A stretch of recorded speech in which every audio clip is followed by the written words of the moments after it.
திருச்சிற்றம்பலம்.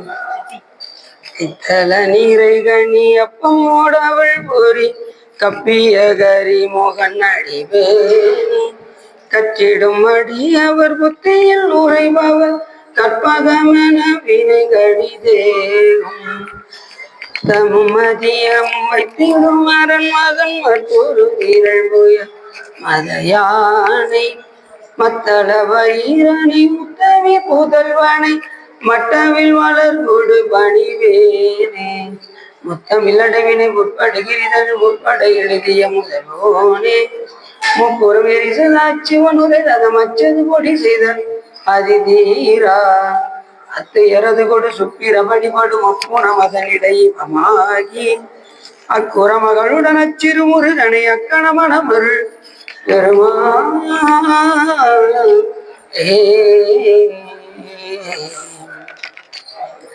எந்தாயும் எனக்கருள் தந்தையும் நீ சிந்தாகுலமானவை தீர்த்தனையாள் கந்த கதிபேலவனே உமையாள் மைந்தா குமரா மறைநாயகனே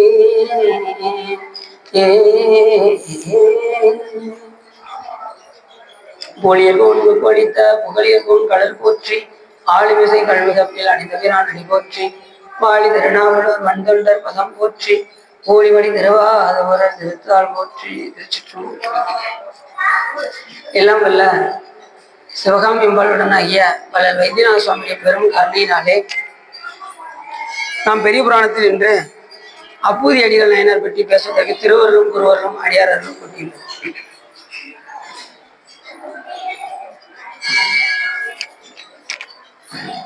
அடியார் புராணம் என்றாலே நமக்கு திருத்தொண்டர் புராணம் என்னும் பெரிய புராணம் என்பதுதான் நமக்கு நினைவுக்கு வர வேண்டும். அப்படி 1,00,000 கிரகந்தங்களை கொண்ட கந்த புராணத்திற்கு கூட பெரிய புராணம் என்று வைக்கவில்லை. ஆனால் தொண்டர்களுடைய புராணத்திற்கு பெரிய புராணம் என்று வைத்திருப்பதன் காரணம் தொண்டர்களுடைய பெருமை சொல்வதும் பெரிதே என்று சொல்வதற்கிணங்க இந்த திருத்தொண்டர் புராணத்திற்கு பெரிய புராணம் என்று வைத்தார்கள். அடியார்களுடைய மனம் நொந்து விட்டது என்று சொன்னால் தேசமும் நாடும் அழிந்து விட்டது. வாசவன் பீடமும் மன்னவன் பீடமும் நாசமும் ஆகும் நம் நந்தி ஆணை உரைத்தானே என்று கூட திருமணதேவனர் கூறுகின்றார். அதனால எந்த ஒரு அடியாரையும் மனம் நோகும்படி நாம் பேசக்கூடாது. அப்படி நடந்தால் அந்த நாடே அழியும் என்று சொல்கின்றார். இப்ப கூட பாத்தீங்கன்னா அமெரிக்கா ஈரான் போகிறதுல நடக்குது. என்ன காரணம் அப்படின்னா இந்த நாடெல்லாம் ஒவ்வொரு நாடும் அழிகிறது காரணம் என்னன்னா அவர்கள் எல்லாம் அடியார்களை இகழ்ந்த காரணத்தினால்தான் இந்த மாதிரிலாம் தேசமும் நாடும் அழிந்தது. அதனாலே அடியார்களை நாம் உயர்வாக கருத வேண்டும். சிவபெருமானுக்கு ஈக்குவலா ஒரு ஆளை சொல்லணும் அப்படின்னா அவருடைய அடியார்களை மட்டுமே சொல்ல வேண்டும். ஏன்னா சிவபெருமானே சொல்றார், பெருமையால் தம்மை ஒப்பார் என்று சுப்பிரமணிய சுவாமிகளிடம் சொல்கிறார். அப்படி சிவபெருமானுக்கு ஒப்பிட்டு சொல்லக்கூடிய ஒரு ஆள் யார் என்றால் அது அடியார் பெருமக்கள் மட்டுமே. இரண்டாவது, நமது வழிபாட்டில் 3 வழிபாடு ரொம்ப முக்கியமானது. ஒன்று சிவ வழிபாடு, மற்றொன்று குரு வழிபாடு, மற்றொன்று அடியார் வழிபாடு. குரு லிங்க சங்கம வழிபாடு. குருவை சிவமாக பார்ப்பது, லிங்கத்தை சிவமாக பார்ப்பது, அடியாருடைய திரு வேடத்தை விபூதியும் ருத்ராட்சத்தையும் சிவமாக கருதுவது. அதனாலதான் பஞ்சமூர்த்தி புறப்பாட்டில் சுவாமி முதல்ல வரக்கூடிய விநாயகர் முருகர் குரு, நடுவில் இருக்கக்கூடிய சுவாமி அம்பாள் லிங்கம், கடைசி வரக்கூடிய சண்டீஸ்வரனார் சங்கம். அதே போல நாம் பாடக்கூடிய பஞ்சபுராணத்துல முதல்ல தேவாரமும் திருவாசகமும் குரு, நடுவில் இருக்கக்கூடிய திருவிசைப்பா திருப்பல்லாண்டு லிங்கம், கடைசியில் இருக்கக்கூடிய பெரிய புராணம் சங்கமம். இப்படி நமது சைவ பெருமக்கள் அனைவருமே குருலிங்க சங்கம அடிப்படையில் தான் எல்லாவற்றையும் வைத்திருக்கின்றார்கள். அப்படி இந்த நாயனாரை பற்றி நாம் பார்க்கும்போது திருநாவுக்கரசு பெருமானை குருவாக ஏற்று வழிபாடு செய்த காரணத்தினால் பெருமானுடைய திருவடி அடைந்தார் என்று நாம் பார்க்கின்றோம். அப்ப குருவை சிவமா நினைச்சா போயிடலாமா, சுவாமி திருவடி அடைந்து விடலாமா அப்படின்னா ஆயிடலாம். எது போல அப்படின்னா, இப்ப சூரிய ஒளி அடிக்கு, இப்ப நீங்க வெயில போய் நிக்கிறீங்க, உங்களால தாங்க முடியுமா? தாங்கலாம், வெயில கூட தாங்கிடலாம். ஆனா அது வெயில் பட்ட மணல்ல போய் நிக்க முடியாது உங்களால, அது சுட்டு கொசிக்க எடுத்துரும், கொஞ்ச நேரமா நிக்க முடியாது. அது போல குரு எப்படின்னா சாமிகிட்ட இருந்து அருளை வாங்கி அந்த மணல் போல் வைத்திருப்பாங்க. எண்ணில்லாத அருள் குருவிடம் இருந்து நமக்கு கிடைக்கும்.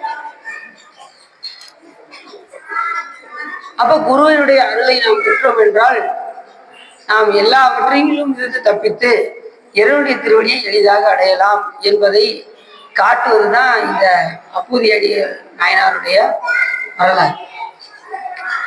நாம் இந்த பிறவியில் பிறந்தோம் என்றால் முழுமுதற் பொருள் யார் என்று தெரிந்து, ஏற்கனவே மாணிக்கவாச பெருமான் சொல்வதற்கிணங்க தென்னாடுடைய சிவனையை போற்றி என் நாட்டவருக்கும் இறைவா போற்றி என்று சொல்வதற்கிணங்க எல்லா நாட்டுக்கும் இறைவனா இருக்கக்கூடிய கடவுள் இந்த தென்னாடாகிய தமிழ்நாட்டுக்கு சிவன் என்கின்ற நாமத்தை தாங்கி அந்த அருள் செய்கின்றார் என்ற திறத்தை உணர்ந்தாலே. ஏன் அப்படின்னா யாராலையும் அறிய முடியாதவர் சிவபெருமான். மூவரும் 33 மற்றொரு இந்த தேவரும் காணாத சிவபெருமான். மாயேறி வையகத்தை வந்தெளிந்த வார்கடல்கள் வந்திக்க மெய்யகத்தே இன்பம் மிகும் என்று சொல்வதற்கிறாங்க. சாமி எல்லாவற்றையும் கடந்தது. அவருக்கு இருக்கக்கூடிய அங்கு அடையாளங்கள் வேற எந்த தெய்வத்துக்கும் கிடையாது. அவருக்கு தான் முடுக்கு வச்சிருப்பாரு, அவருக்கு தான் நெருப்பு வச்சிருப்பாரு, அவருக்கு தான் ஜடாமுடி வச்சிருப்பாரு. மற்ற தெய்வங்களும் பார்த்தீங்கன்னா கிரீடம் வச்சிருப்பாரு. கிரீடம் வச்சாச்சுன்னா ஒரு நாள் அது கலட்டப்படும்னு அர்த்தம். ஒரு 5 வருஷம் பதவி முடிஞ்சிருச்சுன்னா அந்த பதவி நீக்கி மறுபடியும் அந்த பதவிக்கு ஒரு ஆள் வருகின்றார் என்று அர்த்தம். அப்படி சிவபெருமான் ஜடாமுடி தவிர்த்திருக்கின்றார். ஜடாமுடியை கலட்ட முடியாது. நிரந்தர கடவுள் யாருன்னா சிவபெருமான் என்பதை நாம் அறிந்தோம். அப்படி அவர் எழுதிய பாடல்கள் எல்லாம் உலகத்தில் கிடைத்திருக்கின்றது. மற்ற எந்த தெய்வத்துக்கும் இல்லாத ஒரு தனிச்சிறப்பு சிவபெருமான் ஒருவருக்கே உரியது. நாம் இந்த பிறவியில் பிறந்தோம் என்றால் அடியார் திருக்கூட்டத்திலே இருந்தால் நாம் என்ன செய்து விடலாம், இந்த பிறவியிலிருந்து தப்பித்து விடலாம். அடியார் திருக்கூட்டத்தில் இல்லை என்றால் கொஞ்சம் கஷ்டம்தான். எப்பயுமே அடியார் நடுவுலே இருக்கும். அதனாலதான் மாணிக்கவாசகர் பாட்டு சொன்னாரு, அடியார் நடுவில் இருக்கும் அருளை பொறியாய் பொன்னம்பலத்திய முடியா முதலே என் கருத்து முடியும் வண்ணம் முன்னே என்று அருமையாக சொல்கின்றார். ஏன் அடியார் நடுவுல தான் இருக்கிறமா, ஓரத்துல என்ன ஆகாதா அப்படின்னு ஒரு ஆள் கேட்டாங்க. ஓரத்துலன்னா ஈஸியா தப்பிச்சு வெளியே ஓடிவீங்க. நீங்க அடியார் நடுவுல இருந்தீங்கன்னு வச்சுக்கோங்க, எல்லாம் சுத்தி நின்றுவாங்க. நீங்க வெளியில போக நினைச்சீங்கன்னா வாங்க ஒழுங்கா கோயிலுக்கு வாங்க அப்படின்னு உங்களை கோயிலுக்கு கூப்பிடுவாங்க. வெளியில எங்கேயும் போக விட மாட்டாங்க. உங்களுக்கு தியேட்டருக்கோ எங்கேயும் போக விட மாட்டாங்க. ஒழுங்க திருமுறை படிக்க வாங்க, திருக்கோயிலுக்கு வாங்க, வழிபாடு செய்ய வாங்க, உழவாரம் படிக்குவாங்க அப்படின்னு உங்களை அழைத்து செல்வார்கள். அதனாலதான் அடியார் திருக்கூட்டத்துல இருந்தா நம்ம ஈஸியா அந்த பிறவிலிருந்து தப்பி விடலாம். அதெல்லாம் அடியார் நடுவில் இருக்கும் அருளை புரியாய் பொன்னம்பலத்திய முடியா முதலே என் கருத்து முடியும் வண்ணம் முன்னின்று. அதுலயும் ஒரு பாட்டில் சொன்னாரு, அருளாது ஒளிந்தால் அடியேனை அஞ்சேன் என்பார் யார் இங்கேன், பொருளாய் என்னை புகுந்தாண்ட பொன்னே பொன் அம்பலக்கூட்டா மருளார் மனத்தோடு உன்னை பிரிந்து வருந்துவேனை வாயென்று உன் திருளார் கூட்டம் காட்டாயே செத்தே போனார் சிறியாரோ. திருளார் கூட்டம்னா அடியார். அதை நீ காட்டல, நான் செத்தே போனார் சிறியாரோன்னு சாபத்தும் ஏற்படுது. இந்த அடியார்கள் எப்படிப்பட்டவங்க? சிரிப்பார், கழிப்பார், தேனிப்பார், திரண்டு திரண்டு ஒரு திருவாத்தை விரிப்பார், கேட்பார், மெச்சுவார், வெவ்வேறு இருந்து ஒரு திருநாமம் தரிப்பார், பொன்னும் பழத்தாடும் தலைவா என்பார். அவர் உன்னை நரிப்பாய் நாயின் இருப்பேனோ நம்பி இரித்தான் நல்காயே என்று அற்புதமாக சொல்கின்றார் மாணிக்கவாசகர். இந்த அடியார்கள் சுவாமியோடைய புகழை விரித்து விரித்து பேசுவார்கள். அவருடைய ஆனந்த நடத்தை கண்டு வியப்பார்கள். ஒவ்வொரு அடியாரும் ஒரு திருநாமத்தை சொல்லி சொல்லி சிவபெருமானை அழைப்பார்கள். ஒருத்தர் சொக்கனாதான் பாரு, ஒருத்தர் வைத்தியநாதான் பாரு, ஒருத்தர் சகசலிங்கேஸ்வராம் பாரு, ஒருத்தர் கருணலினாதான் பாரு. இப்படி அவரவர்களுக்கு எந்த பெருமான் ஆட்கொண்டாரோ அந்த நாமத்தை பிடித்து கொண்டு அதில் மகிழ்வார்கள். சாமி எதுக்கெல்லாம் அந்த நாமம் தாங்கி வந்து அருள் செய்யறாரு. ஏன் அப்படின்னா சிவபெருமானுக்கு உருவம் கிடையாது. ஆனா நமக்காக என்ன செய்யறாரு? ஊரும் தாங்கி வராரு. நம்ம வைத்தியநாதன்னா வைத்தியநாதனா வந்து அருள் செய்யறாரு, சொக்கநாதன்னா சொக்கநாதரா வந்து அருள் செய்யறாரு. நமக்காக தான் எல்லாமே. இல்லைன்னா சுவாமிக்கு என்ன கிடையாது? ஊர்வலம் கிடையாது. அவர் வந்து இன்ன தன்மையன் என்று அறிவுண்ணா எம்மானை எளிவந்த பிரானை அன்னம் வைகும் வயற்பலனத்தனி ஆரூர் ஆணை மறக்கழுவாமே என்று சுந்தரம் சாமி நமக்காக என்ன செய்யறாரு? 25 மாதேஸ்வர முகூர்த்தம் தாங்கி நமக்காக சாக்கடையில கால வைக்கிறாருன்னா பாருங்க. மழை பெய்யுது, மழை பெய்யுது, அது சுத்தமான தண்ணி நம்ம வீட்டு மொட்டை மாடியில வந்து விழுவுது. அப்படி கொஞ்சம் அந்த தொட்டில விழுந்து என்ன ஆயிரும்? கலங்கிரும், அது அசுத்தமாகி அப்படி குழாய் வழி வந்ததுன்னு வச்சுக்கோங்க, கீழே எங்க வரும்? சாக்கடையில வரும். அது வந்து பிரகிருதி மாயா போகணும், சுத்தமாயா போகணும், அசுத்தமாயா போகணும், கீழே இருக்கிறது பிரகிருதி மாயா போகணும். இது வந்து எப்படிப்பட்டது? சாக்கடை போன்று. இப்ப நமக்காக என்ன செய்யறாரு? சாக்கடையில வந்து கயர் வைக்கிறாரு சாமி. நமக்காக தண்ணீர் கரணா போன போகங்களை எல்லாம் கொடுத்து எப்படியாவது இந்த பிறவிலிருந்து இந்த உயிர்களை எல்லாம் மேலெடுத்து வேதித்து வளர்த்தெடுத்த பெய்வளைகள் பாத திறம்பாடி ஆடிலோர் எம்பாபாய் என்று சொல்வதற்கு எனக்கு இந்த பிறவிலிருந்து நம்மை எடுத்து வளர்ந்து அந்த பேரின்பத்தை சிவபெருமான் தருவதற்கு தயாரா இருக்காரு. நாம தான் என்ன செய்ய மாட்டேங்கிறோம்? தயாரா இல்லாத நிலையில இருக்கும். அவர் அன்னைக்கே தூக்கிட்டாரு. நாம போவோமா வேண்டாமான்னு யோசிச்சுக்கிட்டே இன்னும் உட்காந்துட்டு இருக்கோம். ஒவ்வொரு பிறவிலையும் போவோமா வேண்டாமான்னு யோசிச்சுட்டு இருக்கோம். நமக்கு தான் நிறைய சீரியல் பார்க்க வேண்டியிருக்கு. சீரியல் பார்த்துக்கிட்டே இருந்தா கிடைக்கிற முடியும். அப்படி எப்பயுமே அடியார் நடுவில் இருக்கும் அரளை பொறியாய் பொன்னம்பலத்திய முடியா முதலே என் கருத்து முடியும் வெள்ளம் முன்னின்றே என்று சொல்வதற்கிறது. அடியார் நடுவிலே இருந்தா நாம் இந்த பிறவிலிருந்து தப்பித்து விடலாம். ஆகையினாலே அடியார் கூடயே எப்போதுமே நீதியாவன யாவையும் நினைக்கிறேன் நினைப்பவரோடும் கூட ஏதமே பிறந்து இறந்து உலர்வேன் தன்னை என் அடியான் என்று பாதி மாதோடு கூடிய பரம்பரன் நிரந்தரமாய் நின்ற ஆதி ஆண்டுதன் அடியரில் கூட்டிய அதிசயம். உலகத்திலே எது அதிசயம்னா நம்மளெல்லாம் கொண்டு வந்து அடியார் திருக்கூட்டத்துல சேர்க்கறதுதான் உலகத்திலே அதிசயம். இந்த அடியார் திருக்கூட்டத்தை விட்டாச்சுன்னா நமக்கு வாழ்வு எந்த நேரம் மனம் சஞ்சரிச்சுக்கிட்டே இருக்கும். எதையாவது ஒன்று நினைச்சு சஞ்சரிச்சுக்கிட்டே இருக்கும். பிள்ளைகளை நினைச்சு வருத்தமா இருக்கும், பேரம் பேத்திகளை நினைச்சு வருத்தமா இருக்கும், கூட பிறந்ததை நினைச்சு உடன் பிறந்ததை நினைச்சு வருத்தம் அடையும். இப்படி எதையாவது ஒன்றை நினைத்து சஞ்சரித்து கொண்டே இருக்கும். ஆனால் அடியார் திருக்கூட்டத்தில் சேர்ந்தால், அடியாரோடு சேர்ந்து வழிபாடு செய்தால் அந்த மனக்கவலையை சிவபெருமான் போக்கி விடுவார். தனக்கு ஓமை இல்லாதான் தான் சேர்ந்தார் கல்லால் மனக்கவலை மாற்றல் அறியுது. வேற யாராலையும் மனக்கவலையை போக்க முடியாது. சிவபெருமான் ஒருத்தர் தான் ஒருவருடைய மனக்கவலையை போக்க முடியும், வேற யாராலையுமே போக்க முடியாது. அப்படி நாம் இன்னைக்கு பார்க்கக்கூடிய நாயனர் என்ன நாயனர்னா அப்பூதி அடிகள் நாயனர். ஏற்கனவே முதல்ல சொன்னது போல குருநாதருடைய வழிபாடு, குருவை சிவமாக பார்த்து எந்த நிலையையும் திருநாவுக்கரசு எந்த நேரம் சாமியுடைய அந்த நாமத்தை சொல்லிக்கொண்டே இருக்கு.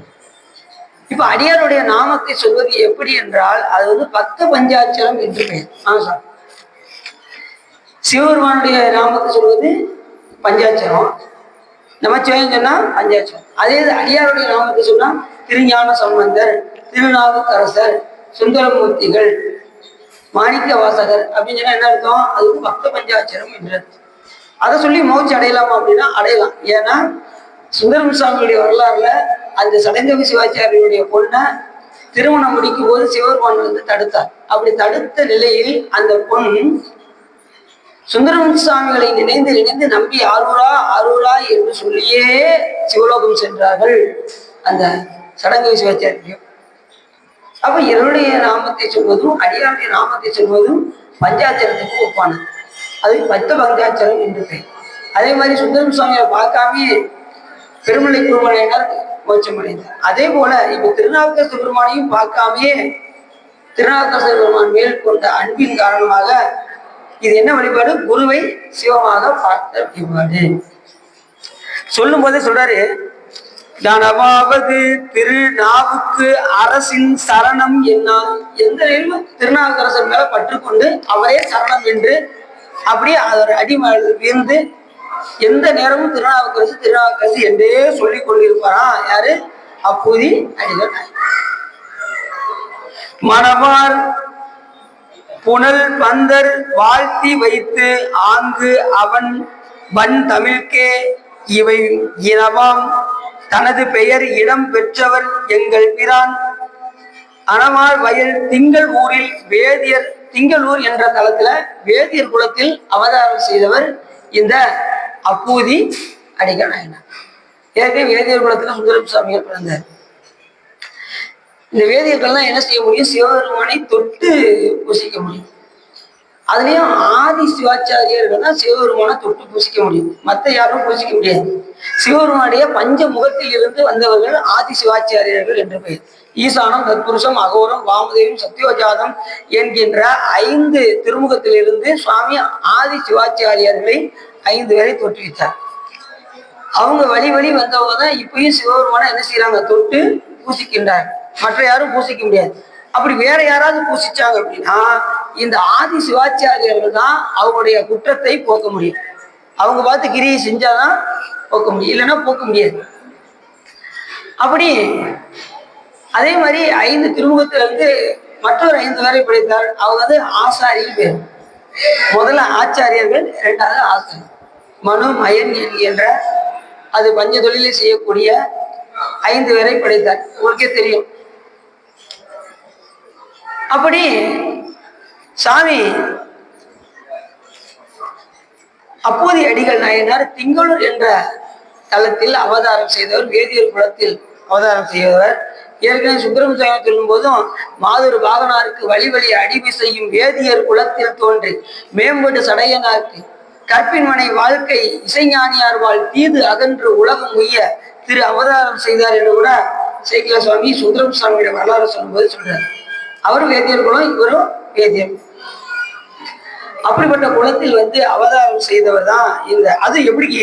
திருநாவுக்கரசர் பெருமான் மேல் பற்று கொண்டு பார்க்காமலேயே அவருடைய தமிழுக்கு இனமாம் தனது பெயர் இடம் பெற்றவர் எங்கள் பிரான், எங்க குல தெய்வம் என்று திருநாவுக்கரசர் பெருமான் மேல் பற்று கொண்டு திங்களூரில் வாழ்ந்து வருகின்றார் இந்த யாரு?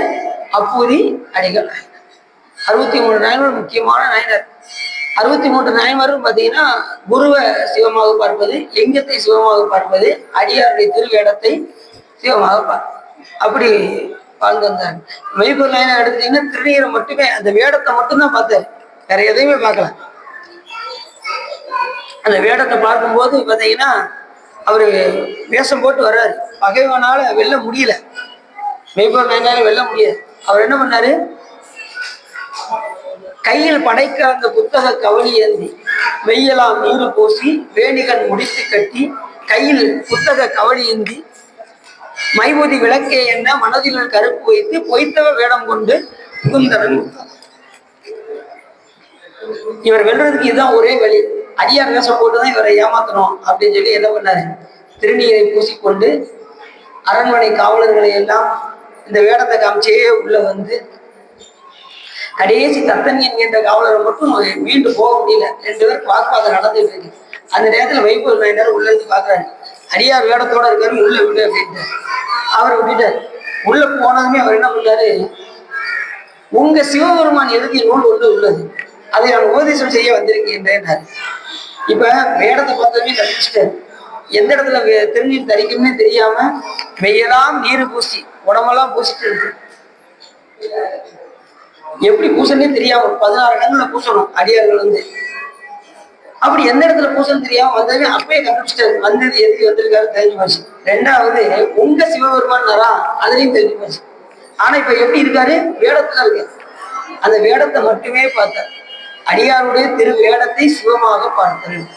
அது சாமானியம் வராது, எல்லாருக்கும் வந்துடாது. இப்ப திருநீர் அணிஞ்சிருந்தாலே எல்லாருமே ஆட்டோமேட்டிக்கா பாருங்க உங்க கை மேல போயிடும், வணக்கம் செலுத்திடுறீங்க. பேணி அணிபவருக்கு பெருமை கொடுப்பது திருநீரு, மானம் தகைவது நீரு, மதியை தருவது நீரு, சேனம் தருவது நீரு, திரு ஆளவாயான் திருநீரு என்று சொல்வதற்கிறாங்க. அப்படிப்பட்ட சிறப்பு திருநீட்டு அந்த வேடத்துக்கு மரியாதை. அப்படி வேடத்துல முக்தி அடைந்தவர்கள், குருவை சிவமாக பார்த்தவர்கள், லிங்கத்தை சிவமாக பார்த்தவர்கள் மூவருமே எங்க பேர்லாம் சிவலோகம் சென்று விட்டோம். அப்படி அப்பூதி நாயனார்கள்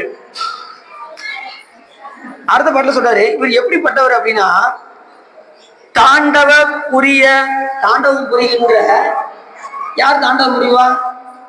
சிவபெருமான். நடராஜ மூர்த்தர் பார்த்தீங்கன்னா தாண்டவம் புரிகின்ற புரிய வல்ல தம்பிரானார்க்கு என்பர் ஈண்டிய புகழின்பால் எல்லையில் தவத்தை நீக்கார். எல்லையில்லாத தவத்தை உடையவர் யார் மேல? சிவபெருமான் மேல் கொண்ட அன்பின் காரணமாக, நடராஜ பெருமான் மேல் கொண்ட பற்றின் காரணமாக எந்த நேரத்திலும் சாமியை சிந்திக்கக்கூடிய தவத்தினை உடையவர். அப்படின்னா பண்டை பிறவில் செய்த தவமானது அவருக்கு இந்த பேரில் கூட்டுச்சு. தவம் செய்யாம சிவம் வராது. தவம் செய்யாம நம்ம திருநீர் அணிய முடியாது. தவம் செய்யாம என்ன செய்ய முடியாது? எதையுமே செய்ய முடியாது. தவம் இருந்தா சிவம் வரும். தவம் இல்லைன்னா வராது. தவம் இல்லைன்னா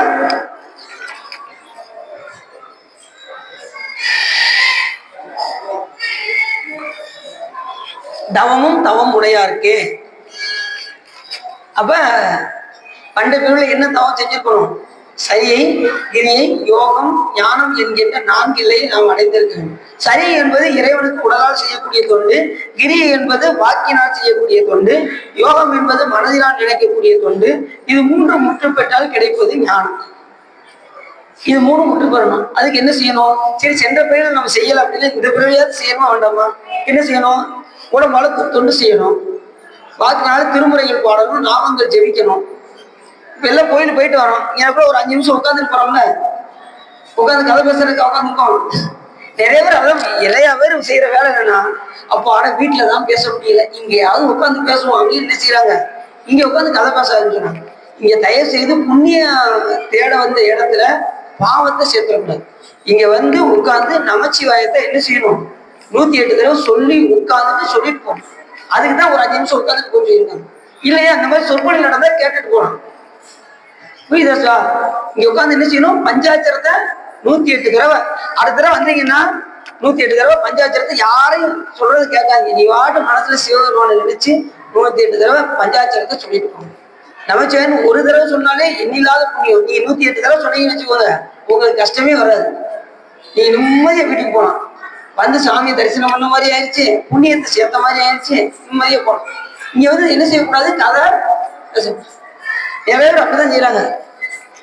ஒரு பக்கத்து வீட்டுல ஒவ்வொருத்தரையா கூப்பிடுறது, எக்கா வாங்கக்கா கோயிலுக்கு போவோம் வாங்கக்கா அப்படின்ட்டு ஒவ்வொரு ஆளையா கூப்பிட்டு நேரம் கோயிலுக்கு வந்து சாமியை கும்பிட்டுட்டு நீ உட்காந்து கதை பேசிட்டு போகணும். கதை தயவு செய்து என்ன செய்யக்கூடாது?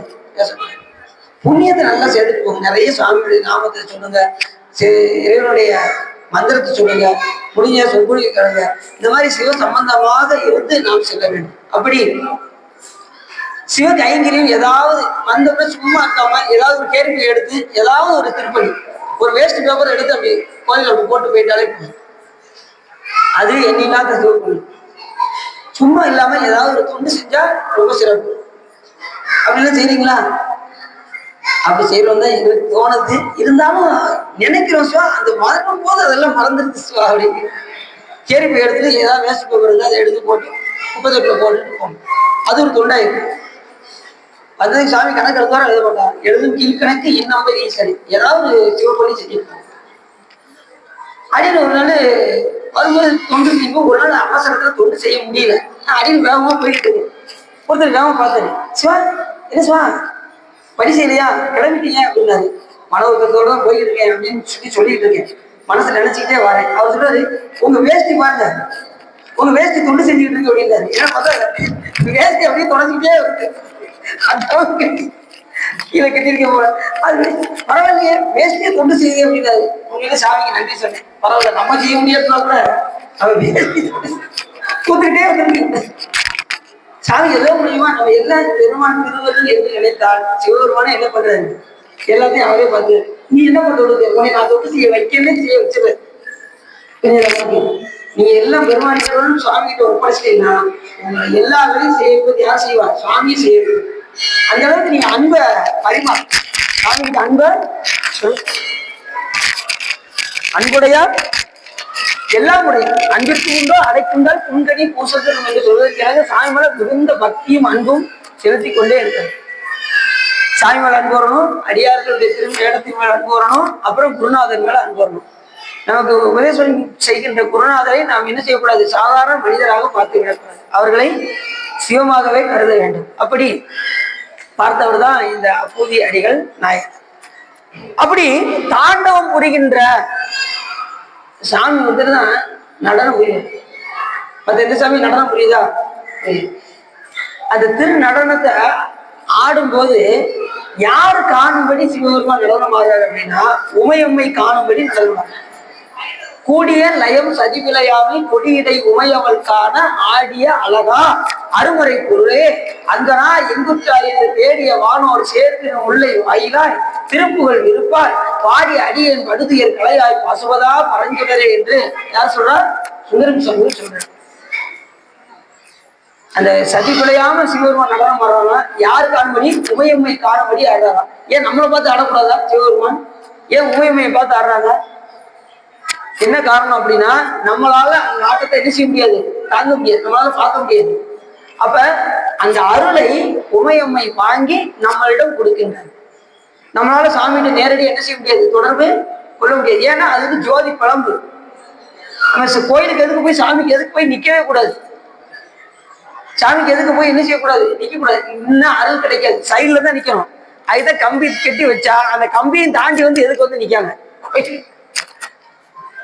அதே பிரதோஷ நேரத்திலாம் பார்த்தீங்கன்னா எல்லாரும் கம்பி மேல ஏறி குதிச்சு சாமிக்கு எதுக்கு போய் நிற்பாங்க. எதுக்கு போய் நின்னா அருள் கிடைக்காது, சைடில் நின்னாதான் அருள் கிடைக்கும். எப்படி கேட்கீங்களா? அபிராமி வந்து அது பாட்டு எடுத்துக்கோங்க. தனம் தரும் கல்வி தரும் பொருளாலும் தளர்வரியா மனம் தரும் தெய்வ வடிவம் தரும் நெஞ்சில் வஞ்சமில்லா இனம் தரும் நல்லன எல்லாம் தரும் அன்பர் என்பவர்க்கே தனம் தரும் பூங்குழலால் அபிராமியின் கடைக்கன் பார்வையா நேர் பார்வையா? அபிராமியின் கடைக்கண்களே. கடைக்கண் பார்வைதான் இப்ப நமக்கு வேணும், நேர் பார்வை நம்மளால தாங்க முடியாது. அதனால அபிராமியின் கடைக்கண்களே, சைடு பார்வை தான் வேணும். அதனால கம்பி கட்டி வச்சிருக்காங்க கோயில்ல வந்து. கம்பி கட்டினாலும் நாம என்ன செய்யறோம், எதுக்கு போய் நிக்கிறோம் அப்படின்னா அது கிடைக்காது. ஆகையினாலே நாம் எப்படி இருக்கணும், நேராக இருக்கக்கூடாது, சைட்ல போய் நின்று வழிபாடு செய்யணும். ரெண்டாவது மற்றவர்களுக்கு இடையூறு இல்லாம வழிபாடு செய்யணும். சத்தம் போட்டு அந்த இடத்துல போய் பாடக்கூடாது, வெளியில வந்து பாடணும். ஒருத்தர் நிம்மதியா வழிபாடு பண்ணிட்டு இருப்பாரு, இறைவா அப்படின்னு வழிபாடு. நீங்க சத்தமா பாடினீங்கன்னா அவங்களுக்கு இடையூறாக இருக்கும். அப்படி பாடக்கூடாது, புரியுதா? அப்ப எப்படி பாடணும் அப்படின்னா அந்த அர்த்த மண்டபத்துக்கு வந்துடணும், அங்க வச்சு நீங்க சுத்தமா படிக்கணும். இல்லையா சாமியை சுத்தி வரும்போது படிக்கணும். இல்ல வெளிப்புற சுத்தி அழகா பாடிக்கிட்டே வரலாம். தலையே நீ வணங்காய் பாட்டு நீங்க அழகா வெளியில இருந்து தலையே நீ வணங்காய் தலை மாலை தலை கணிந்து தலையாலே வழி தேரும் தலைவனை தலையே நீ வணங்காய் அப்படின்னு சொல்லி அப்படியே சுத்தி வந்து வச்சுக்கோங்க. ரொம்ப ஆனந்தமா இருக்கும். அந்த இது சுத்தி வரும்போது நீங்க என்ன செய்வீங்க, அந்த பாட்டு முடிய முடியும் சுத்தி வந்துடுவீங்க. ரெண்டாவது வேற எந்த சிந்தனையும் உங்களுக்கு வராது. அந்த பாட்டுல அடுத்து என்ன வரிங்கிறதுலேயே உங்களுக்கு போயிடும், வேற எந்த சிந்தனையும் வராது. அதனால இறைவனை ஆழ்ந்து சிந்தித்து இந்த கோயிலுக்குள்ள வந்துட்டோம்னா எல்லா ஐம்புலன்களையும் அடக்கிதான் இங்க உள்ள போகணும். அதுக்குதான் என்ன வச்சிருக்கீங்க, இந்த ஆமக்கல் வச்சிருக்கா. ஆமக்கல் எதுக்கு வச்சிருக்காங்க? அவன் எப்படி தன் ஆபத்து வந்தா தன் ஓட்டுக்குள்ள ஒடுக்கி கொள்கின்றதோ அதே போல நாம் இறைவனை நினைந்து புறத்தை எல்லாம் ஒதுக்கி விட்டு ஐம்புலன்களையும் அடக்கி சிவத்தை தவிர வேற எதையும் சிந்திக்காத நிலையில நாம கோயிலுக்குள்ள வர வேண்டும், வந்து வழிபாடு கொஞ்சம் அப்படிதான் வரும். ரெண்டாவது உள்ள போய் எல்லாத்தையும் பேசக்கூடாது. சில பேர் உள்ள போய் வணக்கம் நல்லா இருக்கீங்களா, எப்படி இருக்கீங்க, வீட்டுல எல்லாம் சௌக்கியமா இருக்காங்களா அப்படின்னு உள்ள போய் என்ன செய்யக்கூடாது, பேச்செல்லாம் இந்த கொடிமரத்துக்கு வெளியில தான், உள்ள போய் எதுவும் பேசணும். சரி, அப்படி அப்பூதி அடிகள் நாயனார் தாண்டவம் புரிகின்ற அந்த பெருமானுக்கு அன்பர் சிவபெருமான தவிர வேற எதையும் சிந்திக்க மாட்டாரு. அப்படிப்பட்ட அன்பர் ஈண்டிய புகழின்பாளார் எல்லையில் தவத்தின் மிக்க எல்லையில்லாத தவத்தை பண்டை செய்த தவத்தின் காரணமாக இந்த பிறவியில் திருநாவுக்கரச பெருமான் மேல் கொண்ட பற்றின் காரணமாக எந்த நிலையிலும் திருநாவுக்கரசு என்கின்ற அந்த பக்த பஞ்சாட்சரத்தை உச்சரித்துக் கொண்டிருக்கின்ற தவத்தை அடைந்திருக்கின்றார் இந்த அப்பூதிகள். ஆண்ட சீர் அரசின் பாதம் அடைந்து அரசனாயாரு, ஆண்ட அரசனாயாரு திருநாவுக்கரச பெருமான் மேல் கொண்ட அன்பு. இப்ப திருஞான சம்பந்த பெருமான் எப்படி சொல்லுவோம் அப்படின்னா ஆளுடை பிள்ளை, திருநாவுக்கரச பெருமானுக்கு ஆளுடை அரசு, சுந்தரம் சாமிக்கு ஆளுடை நம்பி, மாணிக்கவாச பெருமானுக்கு ஆளுடைய அடிகள் என்று நமது அருளாளர்கள் வைத்திருக்கின்றனர். இப்ப யாரு இப்ப அரசு அப்படின்னாரு, அரசுனா யாரை குறிக்கும்? திருநாவுக்கரசு பெருமானை குறிக்கும். ஆண்ட அரசு, ஒவ்வொருக்கும் ஒரு அரசு உண்டு. இலைக்கு ஒரு அரசர் உண்டு, தெரியுமா உங்களுக்கு? இலைகளுக்கெல்லாம் அரசர் யாரு சொல்லுங்க? மரத்துக்கெல்லாம் ஒரு அரசர், அரச மரம். மரங்களுக்கெல்லாம் அரசர் யாரு? அரசன். விலங்குகளுக்கெல்லாம் அரசர் யாரு? விலங்குக்கு அரசன் சிங்கம். Very good. பறவைகளுக்கு கழுகு. இந்த சொல்ல ஒரு கரெக்டா கழுகு. கழுகு பற்றிதான் பறவைகளுக்கெல்லாம் அரசன். அதே மாதிரி இந்த நாவுக்கு ஒரு அரசர் உண்டு. அவர் யாருன்னா திருநாவுக்கரசர் பெருமான். படிச்சிருக்கீங்களோ? புத்தகத்துல படிச்சிருக்கீங்களோ? பார்த்தீங்களா? கரெக்டா சொல்றாரு. பட்சிகளுக்கு அரசர் கழுகு. அப்படி அந்த ஆண்ட அரசின் பாதம் அடைந்து அவர் அறியா முன்னே, அவர் பார்த்தது கூட கிடையாதான். திருநாவுக்கரசர் பார்த்தது கூட கிடையாதான். அவர் மேல அன்பு. எப்படி? அவர் செய்த அரும்பெரும் செயல்களை எண்ணி, அது மாதிரி அவர் அந்த திறக்க பாடிய அந்த கதவினை பாடியது. இரண்டாவது, அந்த கல்லு கட்டி கடலில் தூக்கி எரிந்த போது நற்றுணையாவது நமச்சிவாயவே என்று மிதந்து வந்தது. பால் சோற்றில் விஷம் வைத்ததை அருந்தும் போது உயிரோடு வந்தது. இந்த அரும்பெரும் செயல்களை எல்லாம் எண்ணி அவர் மேல் காதல் வந்தது. யார் மேல? திருநாவுக்கரசர் பெருமான் மேல. என்னெல்லாம் பண்ணாங்க திருநாவுக்கரசர் பெருமான்? சமண மதத்துல போய் சேர்ந்துட்டு மறுபடியும் சைவத்துக்கு வந்தார். ஏற்கனவே சைவத்துலதான் இருந்தார். சிறுபிள்ளையில எங்க போயிட்டாரு? சமண சமயம் சார்ந்தார். என்னன்னா நம்பன் அருளாமையினால், சிவபெருமான் அருள் இல்லாதனால எங்க போயிட்டாராம்? சமண சமயத்துல போய் சேர்ந்துட்டாராம். எத்தனை வருஷம்? கிட்டத்தட்ட ஒரு 35 வருஷம் அங்க போய் இருந்துட்டார். அதுக்கப்புறம் அங்க இருந்து வரும்போது சாமி சூளை கொடுத்து ஆட்கொள்ளும் போது இந்த கட்சி மாறுறவங்கள எப்படி வருவாங்கன்னா இரவோட இரவா தான் வருவாங்க. அப்படி துண்டை மேல போட்டு இரவோட இரவா ஓடி வந்து தன் அக்காவிட்ட போய் அக்கா அப்படின்னு போய் பாதத்தை போய் பிடிச்சார். தம்பி அப்படின்னு அவங்க அப்படி தொட்டு தூக்குனாங்க. இதா எனக்கு தாங்க முடியலக்கா வயிற்று வலி அப்படின்னாரு. உடனே பெருமான் மேல போய் அவர் உன்னை காப்பாற்றுவார் அப்படின்னாரு. நேர போனாரு. திரு அதிக வீரட்டான பெருமானை போய் பார்த்தார். திருவடியில் விழுந்தார். அப்ப கூட்டாயினவாறு திருப்பதிகம் பாடினார். ஒரு பாட்டுல உடனே சாமி என்ன பண்ணல? வயிற்று வலியை நீக்கல. எப்பயுமே ஒரு பாட்டு பாடி நீக்கியாச்சுன்னா மற்ற பாட்டு நமக்கு என்ன செஞ்சிருக்காது? கிடைக்காம போயிருக்கும். அதனால 10வது பாட்டுல கொத்தா கொத்தா எங்கோராடையின் ஈருரி தோல் ரங்காடரங்கா நடமாடவல்லாய் ஆத்தானர கந்தனை வாழ்வரை கீழ் அடதீட்டருள் செய்த அது கருதாய் வேர்த்தும் புரண்டும் விழுந்தும் எழுந்தாய் என் வேதனையான விலக்கீடாய் ஆத்தார் புனல் சூழ் அதிகை கெடில விரட்டான துறையம்மானே.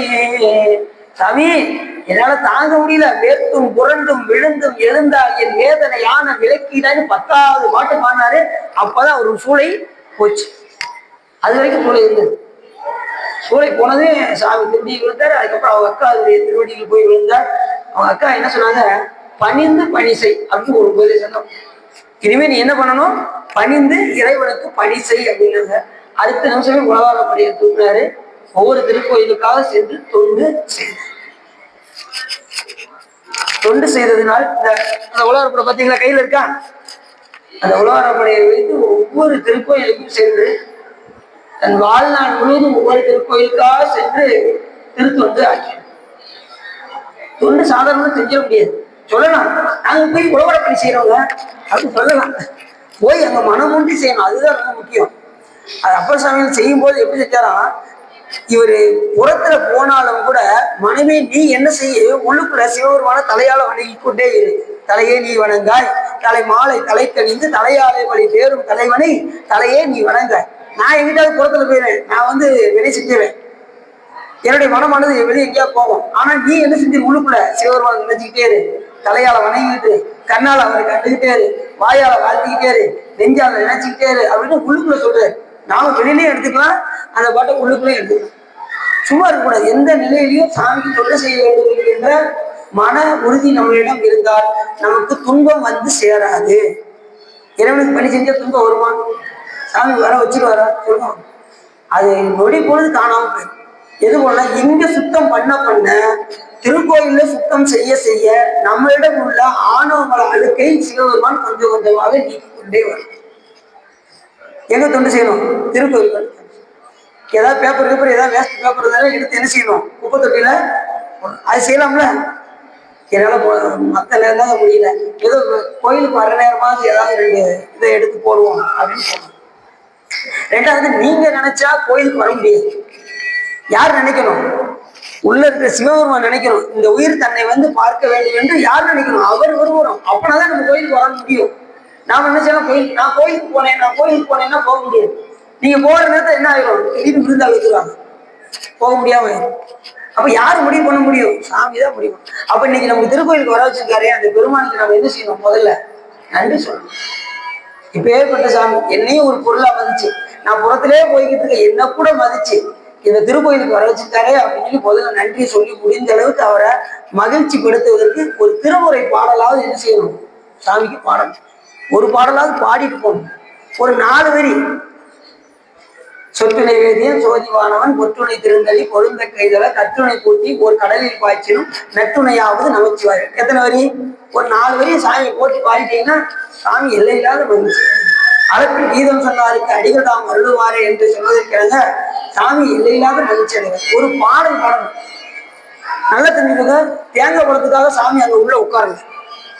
நீங்க கொண்டு வர தேங்காய் பழத்துக்காக சாமி நீங்க ஒரு பாடலாவது பாடணும். அப்புறம் தான் சிலவரும் மகிழ்ச்சி.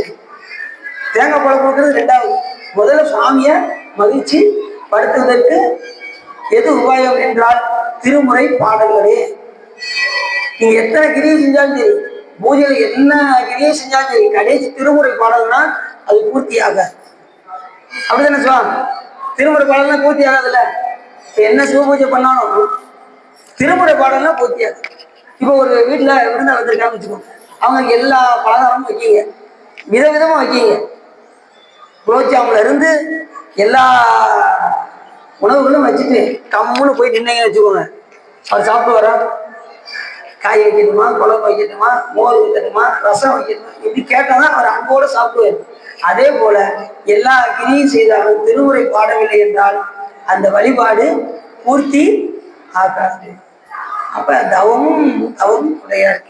தவம் இருந்தால் சிவம் வரும், தவம் இல்லைன்னா சிவம் வராது. அப்ப இங்க வந்தா என்ன செய்யணும்? கோயிலுக்கு வந்தா திருத்துண்டி ஏதாவது ஒன்று செய்யணும். திருமுறைகள் பாட வேண்டும், அடியார்களோடு இணங்க வேண்டும். முடிந்த அளவுக்கு கோயிலுக்கு போயிட்டு வந்து இங்க வந்து பஞ்சாட்சரத்தை 108 தடவை சொல்லிட்டு போகணும். இந்த கோயில சொல்லியிருக்காங்க, கோயிலை சுற்றி வந்து ஒரு 10 நிமிஷம் உட்காந்துட்டு போகணும்னு சொல்லியிருக்காங்க. அப்படின்னு இங்க உட்காந்து கதவத்துல என்ன ஆகும்?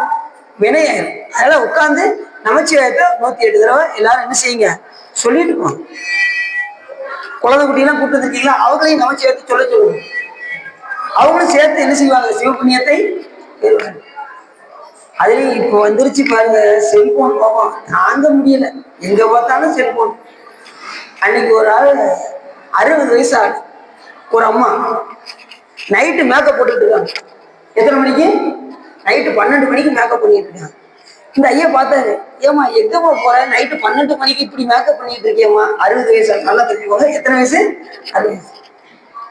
நீங்க ஒண்ணு, என் கஷ்டம் எனக்கு தான் தெரியும். நல்லா வந்து சேர்ந்தீங்க போங்க. இந்த ஃபேஸ் லாக் வேற ஓப்பன் ஆக மாட்டேங்குது. என்ன லாக்கு? ஃபேஸ் லாக் ஓப்பன் ஆக மாட்டேங்குது. அதனால நைட்டு 12 மணிக்கு மேக்கப் பண்ணிட்டு இருக்காங்க அந்த அம்மா. அந்த ஐயா சொன்னாரு பக்கத்துல இருந்து, உன் உண்மையான முகம் அந்த செல்போனு கூட பிடிக்கல அப்படின்னு. புரியுது அவங்களுக்கு? இப்ப அப்படி மோகம் ஆகி போச்சு. எங்க பார்த்தாலும் செல்போன். சில பேர் பார்த்தீங்கன்னா கோயிலுக்குள்ள கருவறையில் உட்காந்து செல்போன் பார்த்துட்டு இருக்காங்க. அதெல்லாம் பெரிய பாவம். அதெல்லாம் செய்யக்கூடாது. திருக்கோயிலுக்கு வந்து எதை செய்யணும் எதை செய்யக்கூடாதுன்னு ஒரு போர்டு தான் எழுதி வைக்கணும் போல தெரியும். அப்புறம் தான் செய்ய வரும் பொழுது அடுத்து சொல்லிட வேண்டியதான் கோயில்ல இதெல்லாம் எழுதி வைங்க. அது மாதிரி சண்டி செட்டை போய் ஒவ்வொருத்தரும் ஓங்கி ஓங்கி ஓங்கி தட்டுறாங்க. அது தட்டக்கூடாது. சண்டி சேனட்டை போய் என்ன செய்யக்கூடாது? ஓங்கி தட்டக்கூடாது. நேசதான். அவர் சிவ சிந்தனையில் இருப்பாரு. அவரை போய் நாம் என்ன செய்யக்கூடாது? தியானத்தை கலைச்சிடும். போய் சிவ புண்ணியத்தை தந்தரல வேண்டும் என்று கேட்கணும் சாமி கிட்ட போய். அவர்கிட்ட போய் என்ன கம்மியா? என் குழந்தை குட்டியெல்லாம் நல்லா இருக்கணும், எனக்கு எப்படியாவது அடுத்த வருஷம் ஒரு பெங்களா வேணும், அடுத்தவட்ட எப்படியாவது ஒரு காரை கொடுத்துடணும் அப்படின்னு அவர்கிட்ட போய் என்ன செய்யக்கூடாது, கேட்கக்கூடாது. அவர்கிட்ட போய் சிவ புண்ணியத்தை தந்து அருள வேண்டும் என்று கேட்க வேண்டும். சரி, அப்ப தவம் தவமுடையாருக்கு என்று சொல்வதற்கு பண்டை பிறர் செய்த தவத்தின் காரணமாக தாண்டவ பெருமானுடைய தனித்தொண்டராக விளங்கக்கூடிய அப்பூதியடிகள் நாயனார் திருநாவுக்கரசு பெருமானை பார்க்காமலேயே அவர் மேல் அன்பு வந்தது. எப்படி? அவர் செய்த திருத்தொண்டின் காரணமாக. இரண்டாவது, அவர் செய்த அரும்பெரும் செயலின் காரணமாக. அவர் நற்றுணையாவது நமச்சிவாயவே என்று அந்த கடலில் மிதந்து வந்த அந்த செயலைகள் எல்லாம் அறிந்து என்னெல்லாம் பண்ணாங்க. திருநாவுக்கரசு பெருமான கல்லை கட்டி கடலை தூக்கி எரிஞ்சாங்க, சாப்பாட்டுல விஷத்தை வச்சு கொடுத்தாங்க. அவர் கலங்கவே இல்லை. ஏன்னா அடியார்கள் கலங்க மாட்டாங்க. அவங்க எல்லாத்தையும் சிவத்தை பார்க்கறதுனால விஷமே இருந்தாலும், ஏன்னா விஷமே சாமிக்கு எப்படி ஆயிடுச்சு, உணவாயிடுச்சு. நஞ்சும் அமுதமாக்கினால் நனிபள்ளி அடிகளாரே என்று கூட அப்பா சாமி பாடுறாரு. சிவபெருமானுக்கு நஞ்சு என்னதான் மாறிடுச்சு, அமுதமாக ஆகியது. அதைத்தான் நம்ம என்ன செய்யறோம், பிரதோஷமாக நாம் கொண்டாடுகிறோம். அப்ப எவ்வளவு பெரிய சிறப்பு பாருங்க. அப்ப நம்ம அடியார்களை எதுவும் செய்து விடாது. நீங்கள் நம்பிக்கையோடு வழிபாடு செய்தால் நஞ்சும் நம்மளை என்ன செய்தால் ஒன்றும் செய்து விடாது. அப்படி ஆண்ட சீர் அரசின் பாதம் அடைந்து அவர் அறியா முன்னம், அவரே அறியாத அளவுக்கு அவர் மேல் அன்பு, திருநாவுக்கரசு பெருமான் மேல் அன்பு. அதனால் காதல் கூற கலந்த அன்பராய் உள்ளாய், எந்த நேரமும் அவர் மேல காதல் அவர் மேல் அன்பு செலுத்தி கொண்டே இருந்தார் இந்த அப்போதைய அடிகள் நாயனார். சரி, இவர் என்ன சிறப்பு இருந்தார் என்றால், காமம், களவு, பொய், கோபம் முதலிய குற்றம் காய்ந்தார். இதுலதான் அவரு எல்லாத்தையும் கழிச்சிட்டார். இயல்பாகவே இருக்கக்கூடிய குற்றம் என்னங்க, காமம், லோபம், மதம், ஆச்சரியம், களவு, கொலை என்கின்ற குற்றத்தை இயல்பாகவே அவர் காய்ந்தார். அந்த மாதிரி என்னவே இவருக்கு என்ன செய்யாது, கிடையவே கிடையாது. யார்கிட்ட? அப்பூதியடிகள் என்ன. எல்லாத்தையும் இயல்பா பாத்தீங்கன்னா காமம் இருக்கும். ஏதாவது ஒண்ணுல யாராவது அடிக்ட் ஆகிருப்பாங்க, காமத்துல இருப்பாங்க, சிலர் களவுல இருப்பாங்க, சில பேர் கொலையில இருப்பாங்க, சில பேர் குரோபத்துல இருப்பாங்க, சில பேர் உலோபத்துல இருப்பாங்க, சில பேர் கோபத்துல இருப்பாங்க. கோபம் மனிதனை சீர் குலைச்சிரும். இங்கிலீஷ்ல வில்லியம் ஷேக்ஸ்பியர்னு ஒருத்தர் இருக்காரு, அவர் நூல் எழுதியிருக்காரு, தி ஸ்பாய்சன் ட்ரீ அப்படின்னு ஒரு நூல் எழுதியிருக்கு. ஸ்பாய்சன் ட்ரீனா நச்சு மரம்னு பேரு. நச்சு மரத்துல என்ன பழுக்கும், நச்சு பழம் தான் பழுக்கும். அப்ப நஞ்சு மரத்துல நஞ்சு தானே பழுக்கும். அதே போல கோபம் இருக்கிற இடத்துல என்ன உண்டாகும், கோபம், களவு, கொலையில போய் முடியும். கோபம் உள்ள இடத்துல எது போய் முடியும், கொலையில போய் முடியும். ஒரு நிமிட கோபம் வாழ்நாளுக்கு ஜெயில போய் உட்கார வேண்டிய சூழ்நிலை வந்து, என்ன மிருகமா மாத்திராதா இங்க பாரு அப்படிவாங்க. சில பாத்தீங்கன்னா கத்தி வச்சுக்கிட்டு என்ன மிருகமா மாத்திராத, ஒரு நிமிஷம் வெட்டிட்டு எங்க போய்ப்பாங்க, ஜெயில போய் காலம் உட்காந்து களி தின்னிட்டு இருப்பாங்க. வாழ்நாளே வீணா போயிடும். ஒரு நிமிட கோபம் முடிவே மாற்றி. அதனால கோபத்தை முடிந்த அளவுக்கு என்ன செய்யணும், தவிர்க்க வேண்டும். அடியார்கள் அந்த குற்றத்தை எல்லாம் காய்ந்தவர்கள் தான் அடியார்கள். கோபம் வரக்கூடாது அடியார்களுக்கு. இப்ப நீங்க நீங்க சொல்றீங்க சார், எங்க கஷ்டம் எங்களுக்கு தான் தெரியும், நீங்க வீட்டுல பாருங்க, அவங்க பண்ற கூலியும் தாங்க அப்படின்னு சொல்றது புரியுது. அதனால கோபம் வரதான் செய்யும். அதை நம்ம என்ன செய்யணும், இறைவன்பால் அன்பு செலுத்தி அதை குறைக்க வேண்டும். கோபம் வர்ற இடத்துல சுவாமி நினைச்சுக்கணும், பெருமானே கோபம்லாம் வருதே, நீதான் பார்த்துக் கொள்ள வேண்டும் என்று பெருமானிடம் விட்டு விட்டு கோபத்தை தணிக்க வேண்டும்.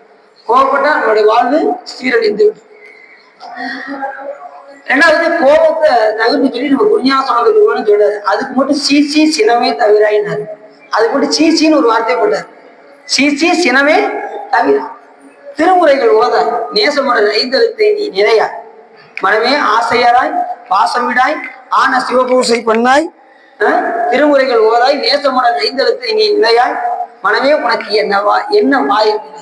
இவ்வளவு செய்யறதை விட்டுட்டு நீ என்ன பண்ணிட்டு இருக்க, வெட்டியா காலத்தை போய்கிட்டு இருக்க. ஆசை இருக்கணும், பாசத்தை விடணும், சிவபூஜை பண்ணணும், நேசமுடன் ஐந்தெழுத்தை நினைக்கணும், திருமுறைகள் ஓதணும், எவ்வளவு வேலை இருக்கு உனக்கு. இவளை விட்டுட்டு நீ என்ன செய்யற, இந்திய தொலைக்காட்சிகள் முதல் முறையான அங்க போய் உட்காந்துருக்க அப்படின்னா வீண காலத்தை என்ன செய்யறோம், போய்கிட்டு இருக்கோம். சும்மா இருந்தா இறைவனுடைய நாமத்தை சொல்லலாம், திருக்கோயிலுக்கு சாமி வளம் வரலாம். சாமி வளவர நம்ம அருள் கூடிக்கிட்டே இருக்கும். இந்த ஆக்கையுடைய பயனே அதுதான். ஆக்கை யார் வேணும் அரண் கோயில் வளம் பூக்கையால் அட்டி போட்டு என்னாத ஆக்கை யார் வேணுங்கிறாரு அப்ப சாமி. இந்த உடம்பு கொடுத்ததின் பயன் என்ன? இறைவனுடைய திருக்கோயிலை வளம் வருதல். இரண்டாவது பூக்கையினால் அட்டி இறைவனை போற்றுவதல். எவ்வளவுதான் நூல்கள் சொன்னாலும் நாம் என்ன செய்யறது இல்லை, கொஞ்சம் கேட்கறதுக்கு ரொம்ப யோசித்துக் கொண்டே இருக்கின்றோம். அப்படி அல்லாமல் அருளாளர்கள் சொன்னபடி நடந்தால் நாம் இந்த பிறவிலே என்ன செஞ்சிடலாம், நீத்து இனி ஒரு பிறவாத நிலையை நாம் அடையலாம். அப்படி சிவபெருமான் மேல் அன்பின் காரணமாக, அப்பசாமியின் மேல் கொண்ட காதலின் காரணமாக அவருக்கு அன்பராய் விளங்கினார் அப்பூதியடிகள் நாயனார். களவு, பொய், காமம், கோபம் முதலிய குற்றத்தை இயல்பாகவே அவர் காய்ந்தார். அதனால அந்த குணங்கள்லாம் இவர்கிட்ட கிடையாது. வளவுக்கு மனையின் வாழ்க்கை நிலையில் மனைவாள் உள்ள அளவைகள், நிறைகோள், மக்கள், என்கின்ற பசு, அவர் வச்சிருக்கின்ற எல்லாத்துக்குமே திருநாவுக்கரசு வச்சிருக்காரு. நிறைகோள் தராசுல திருநாவுக்கரசு நிறைகோள். மக்களாகிய பிள்ளைகளுக்கு திருநாவுக்கரசர். முதல் ஒரு குழந்தை பிறந்தது, திருநாவுக்கரசன் பேர் வச்சது. ரெண்டாவது ஒரு குழந்தை ஆண் குழந்தை பிறந்தது. இது மூத்த திருநாவுக்கரசு, இது இளைய திருநாவுக்கரசு. எப்படி பேர் பார்த்தீங்களா? இப்ப நம்ம வீட்டுல அப்படி பிள்ளை இருக்கோமா? நம்ம வீட்டுல குழந்தை பிறகு நம்ம என்ன செய்வோம், ஏதாவது ஒரு பேர் வைப்போம். சரி, ரெண்டாவது குழந்தை பிறந்ததுன்னா அதுக்கு ஒரு டிசைன் ஏதாவது பேர் பார்க்கணும். இந்த நெட்ல எல்லாம் நிறைய பேர்கள்லாம் வருது, அதெல்லாம் பார்த்து நம்ம என்ன செய்யணும், வைக்கணும்னு சொல்லி ஒரு வாய்க்கே நுழையாத பேரெல்லாம் என்ன செய்வோம், எடுத்து நெட்ல எடுத்து. எத்தனை தமிழ் பேர்கள் இருக்கு, 63 நாய்மார்கள் பேர் இருக்கு. அதெல்லாம் வச்சா சிவ புண்ணியம். அதெல்லாம் அதெல்லாம் இப்பதான் இருக்கா 63 நாய்மார்கள் பேர் இருக்கு. இதெல்லாம் வச்சா ரொம்ப சிறப்பா இருக்கும். அப்படி யாரு பேர் வச்சுக்காங்கன்னு தெரியல. நிறைய பேர் புனிதவதி, காரைக்கிழமை பேர் உட்காருங்க, முன்னாடி உட்காருங்க. புனிதவதி எவ்வளவு பெரிய அருமையான பேர். மங்கையர்க்கரசியார், இசைஞானியார், எத்தனை பேர் இருக்கு. திருஞான சம்பந்தர், திருநாவுக்கரசர், சுந்தரமூர்த்திகள், நம்பி ஆறுதல், எத்தனை திருநாமங்கள் இருக்கு. அத்தனை திருநாமங்கள் இருந்தாலும் நாம் என்ன செய்யறோம், ஆசாங்கிறோம். அதை பேசாவே வைக்கிறாங்க. பேரெல்லாம் பார்த்தீங்கன்னா வித்தியாசமா பேர் வைக்கிறாங்க. இது பல நெட்டுகள் எல்லாம் இருக்கு, பார்க்கணுங்க. நெட்ல நம்ம நம்ம பிள்ளைக்கு வைக்கக்கூடிய பேர்லாம் ரொம்ப அற்புதமா இருக்கணும் அப்படின்னு சொல்லி வாய்க்கே நுழையாத பேரெல்லாம் எடுத்து வைக்கணும். அப்படி வைக்காமல் 63 நாயன்மார்கள் இருக்காங்க. அருளாளர்கள் எத்தனையோ அருளாளர்கள் இருக்காங்க. வள்ளுவர் இருக்காரு, எத்தனை அருளாளர்கள் இருக்காங்க. அந்த அருளாளர்களுடைய நாமத்தை எல்லாம் பிள்ளைகளுக்கு வச்சா எவ்வளவு சிறப்பா இருக்கு, யோசிச்சு பாருங்க. திருநாவுக்கரசு பேசி சொல்லும் போதே, அந்த இதை சொல்லும் போதே அப்ப திருநாவுக்கரசு வளர் திருத்தொண்டின் ஒரு நாவுக்கு உரை செய்ய ஒன்னாவை உணராதேன் அப்படின்னாரு சேங்கசாமி. அந்த நாமத்தை இந்த வாயால சொல்லி முடியாதான், அந்த அளவுக்கு புகழுடையது திருநாவுக்கரசு அப்படின்னு. திருநாவுக்கரசு வளர் திருத்தொண்டின் நெறிவாள பரியான நவமுதல்வர் வாகீசர் வாய்வதிகள் ஒரு நாவுக்கு உரை செய்ய ஒன்னாவை உணராது எப்படி சொல்றாரு. அதே போல அருளாளருடைய நாமத்தை எல்லாம் நாங்க என்ன செய்யணும், நம்ம பிள்ளைகளுக்கெல்லாம் வைக்க வேண்டும். அதுதான் சிறப்பு. அப்படி அவர் வைத்திருக்கக்கூடிய அளவைகள், நிறைகோள், அதுபடி வளர்க்கக்கூடிய பசு, கோழி, என்னென்ன வளர்க்குறோ அத்தனைக்கு திருநாவுக்கரசர். முதல் பிள்ளை பிறந்தது திருநாவுக்கரசர், ரெண்டாவது ஒரு ஆண் குழந்தை பிறந்தது மூத்த திருநாவுக்கரசு, இளைய திருநாவுக்கரசு. இப்படி எதை பார்த்தாலும் திருநாவுக்கரசு என்கின்ற அந்த நாமத்தை வைத்தார். யாரு? அப்பூதி அடிகளார். நீங்க திருநாவுக்கரசர் தானே சொல்றீங்க, அப்படிங்க கூடாது. நீங்க கேட்டுக்கொண்டிருப்பது அப்பூதி அடிகள் நாயனார் வரல. அப்படி எல்லாத்திலையும் மக்கள், பசு போன்ற எல்லாத்திலுமே உலகெல்லாம் அரசின் நாமம், அரசனா யாரு? திருநாவுக்கரசர் பெருமானுடைய நாமத்தை வைத்தார் அப்படின்னு சேக்கிழார் சுவாமி சொல்றாரு. அப்ப எவ்வளவு பெரிய சிறப்பு. இப்ப ஒவ்வொரு அடியாருடைய நாமத்தை சொல்லும் போதும் ஒரு சிறப்பாகவே சொல்றாரு நமது சேக்கிழார் சாமி. சுந்தரம் சாமியுடைய நாமத்தை சொல்றதுக்கு நான் கொடுத்து வச்சிருக்கோங்க, இந்த பிறவி எனக்கு கிடைச்சது ரொம்ப கொடுத்து வச்சிருக்கோங்க. அவருடைய பாடலாம் பாடுறதுக்கு எனக்கு இந்த பிறவி கிடைச்சிருக்கேன், அதுக்காக நான் அந்த பிறவி வணங்குறேன்னே சொல்றாரு சேக்கிழார் சாமி. நேசம் நிறைந்த உள்ளத்தால் நீளம் நிறைந்த மணி கண்டத்து ஈசன் அடியார் பெருமையினை உலகெல்லாம் தொலை எடுத்து தேசம் உய்ய திருத்தொண்ட தொகை விரித்த திருவாளன் வாச மலர் வெண்கடல் வணங்க வந்த பிறப்பை வணங்குவான் அப்படிங்கிறாரு சேக்கிழார் சாமி. அப்பேற்பட்ட புகழ். இப்படி ஒவ்வொரு அடியாரும் ஒரு தனிச்சிறப்பு. திருநாவுக்கரசு பெருமானை சொல்லும்போது அப்படி சொல்றாரு. சுந்தரம் சாமியை சொல்லும் போது மாதொரு வாகனாருக்கு வழி அடிமை செய்யும் வேதியர் குலத்தில் தோன்றி மேம்படு சடையனார்க்கும் கற்பிமனை வாழ்க்கை இசைஞானியார் வாழ் தீதகன்று உலகம் உய்ய திரு அவதாரம் செய்தார் அப்படிங்கிறாரு சுந்தரம் சாமி சொல்லும்போது. மாணிக்காத பெருமானை சொல்லும் போது எழுதரும் அழைக்கதரா இறைவனை எல்லில் கவுன்ற பொழுதரு காலத்து என்று பூசனை விடாது செய்து தொழுதகை தலைமீதேற தொழும்பு கண்ணீரில் மூழ்கி அழுது அடியடைந்த அன்பன் அடியவருக்கு அடிமை செய்வான். இப்படி சொல்றாங்க பாருங்க ஒவ்வொரு அருளாளர்களையும் சொல்லுவாங்க. அப்ப நாம எப்படி அந்த அருளாளர்கள் மேல அன்பு செலுத்தணும் யோசிச்சு பாருங்க. அப்படி ஆண்ட அரசின் மேல் அவர் கொண்ட அன்பின் காரணமாக எல்லாத்திலையும் அரசின் நாமம். தண்ணீர் பந்தல் வச்சாரு அதுக்கு திருநாவுக்கரசர், மோர் பந்தல் வச்சாரு அதுக்கு திருநாவுக்கரசர், நூலகம் வச்சாரு அதுக்கு திருநாவுக்கரசர் நூலகம். இப்படி தண்ணீர் பந்தல் எல்லாத்திலையுமே திருநாவுக்கரசர் பெருமானுடைய அந்த நாமத்தை சூட்டினார் அப்போது அடிகள். ஏன்னா அவர் மேல் கொண்ட அன்பின் காரணமாக. ஏற்கனவே சொன்னது போல அடியாருடைய நாமம்ல என்ன நாமம்? பக்த பஞ்சாட்சரம் என்று பெயர். சாமியை எப்படி நம்ம பஞ்சாட்சரம் என்று அழைக்கிறோம், நமச்சிவாய மந்திரத்தை எப்படி பஞ்சாட்சரம் என்று அழைக்கின்றோமோ அதேடைய அடியாருடைய நாமமும் பக்த பஞ்சாட்சரம் என்று பெயர். அதை சொல்லியும் மோட்சம் அடையலாம். அப்படி சுந்தரம் சாமியுடைய நாமத்தை சொல்லியே சடக்கம் சிவாச்சாரியுடைய பொண்ணு நம்பி ஆரூரான்னு சொல்லி சிவலோகம் போயிட்டாங்க. இப்படி ஒவ்வொருத்தரும் பெருமலை நாயனாரும் நம்பி நாமத்தை சொல்லி கைலாயம் போயிட்டாரு. இப்படி எல்லாருமே அடியாருடைய நாமத்தை சொல்லி போவதற்கு வாய்ப்பு இருக்கு. ஆனா நம்ம சொல்லணும், அதுலதான் விஷயம் இருக்கு. சிவன் நீங்க சொன்னீங்க, சொற்பொழிவுல சொன்னீங்க, நானும் வீட்டுல போயெல்லாம் ட்ரை பண்ணி தான் பாக்குறேன். காலையில எந்திரிச்சு சொல்லணும் தான் பாக்குறேன். அதுல பாருங்க பிள்ளைங்க செய்யற சேட்டைகளை நினைச்சா என்னால சொல்ல முடியல சிவா அப்படிலாம் நிறைய பேர் சொல்லுவாங்க.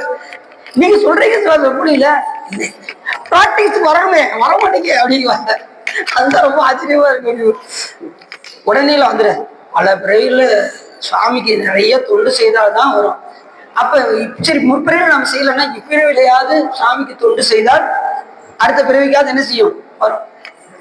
என்ன இப்பதான் பிறவி அறுக்கணும்னு நீங்க அப்புறம் மறுபடியும் அடுத்த பிறவி உண்டா அப்படின்னா பக்குவம் வரும் வரை பிறவி வந்து கொண்டே இருக்கும். நல்லா தெரியும். பக்குவம் வரும் வரை பிறவி. பக்குவம் என்றால் என்ன? உணர்த்தியதை உணர்த்தியவாறு உணர்த்திய போதே உணர்வுக்கு பக்குவம் என்று பெயர். அதாவது நான் சொல்கின்ற கருத்தை நீங்க அப்படியே புரிஞ்சுக்கிட்டீங்கன்னா உணர்த்தியதை உணர்த்தியவாறு உள்ளவாறே உணர்தல் அப்படி புரிஞ்சுக்கிட்டீங்கன்னா உங்களுக்கு பக்குவம் வந்துருச்சுன்னு. ரெண்டாவது, எல்லா பொருள்களிலும் குரு லிங்க சங்க வழிபாடு செய்து குருவை சிவமாக பார்த்தல், லிங்கத்தை சிவமாக பார்த்தல், அடியாருடைய திருவேடத்தை சிவமாக பார்த்தால் அவன் எல்லா உயிரிலும் கலந்திருக்கின்றான் என்கின்ற உணர்வு நமக்கு வரும். அவன் எல்லா உயிரும் கலந்திருக்கின்றான் என்கின்ற உணர்வு வந்ததுக்கு அப்புறம் அவன் எல்லா பொருள்களிலும் கலந்திருக்கின்றான் என்கின்ற உணர்வு அதுக்கப்புறம் தான் வரும். எடுத்ததுமே சாமி எல்லா பொருளையும் கலந்திருக்கான்னு வராது. சிவதர்மத்தோட நூல் என்ன சொல்லுதுன்னா, ஒரு ஆளை பார்த்தாலே குற்றமா, ஒருத்தர் முகத்தை பார்த்தா குற்றமா, சாமி கணக்கு எழுதிட்டு வரான். என்னங்க இப்படி சொன்னா நாங்க என்னதான் செய்யறது அப்படின்னா, அவங்கள சிவமாக பார்க்க வேண்டும். யாரையும் எப்படி பார்க்கணும்? சிவம் பார்த்தா குற்றம் வராது, சிவம் பார்க்கலைன்னா குற்றம் வரும். அதுக்கு நீங்க என்ன செய்யணுமா? அகோர ஜபத்தை ஒரு 108 தடவை ஜெயிக்கணும். பார்த்துட்டீங்களா? இப்போ ஒருத்தர் முகத்தை பார்த்துட்டீங்கன்னா ஐயோ அவங்களை சிவமா பார்க்கலையே, அப்ப 108 தடவை ஓம் அகோராய நம, ஓம் அகோராய நம, ஓம் அகோராய ஓம் 108 தடவை சொல்லணும். அப்ப ஒரு நாளைக்கு எத்தனை பேரை பார்ப்பீங்க? அத்தனை தடவை உட்காந்து சொல்லிக்கிட்டு இருக்க முடியுமா? அப்ப எல்லாரும் எப்படி பார்த்துடணும்? சிவமா பார்த்தா முடிஞ்சு போச்சு. அதான் அது உடனே வந்துடாது. இப்ப சொன்னேன் இல்ல, குரு லிங்க சங்கம வழிபாடு செய்தால்தான் அவர் எல்லா உயிரிலும் கலந்திருக்கின்ற உணர்வு வரும். அதுக்கப்புறம் தான் எல்லா பொருள்களிலும் கலந்திருக்கின்ற உணர்வு வரும். அவன் எல்லா பொருள்களிலும் நீக்கமர நிறைந்திருக்கின்ற பரிபூரணமே என்று சொல்வதற்கிறங்க எல்லா பொருளையும் அவன் கலந்திருக்கின்ற உணர்வு கடைசிதான் வரும். அதுதான் ஞான நிலைன்னு பேரு. எல்லா பொருளையும் சிவபெருமான பார்க்கிறதான் ஞானம். எப்பொருள் எத்தன்மையதாயினும் அப்பொருள் மெய்ப்பொருள் காண்பது அறிவு, அதுதான் ஞான நிலை.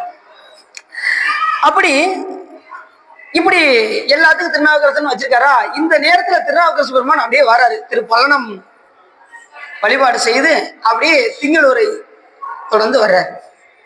திங்களூர் எங்க இருக்குன்னா திருவையாறு பக்கத்துல இருக்கு.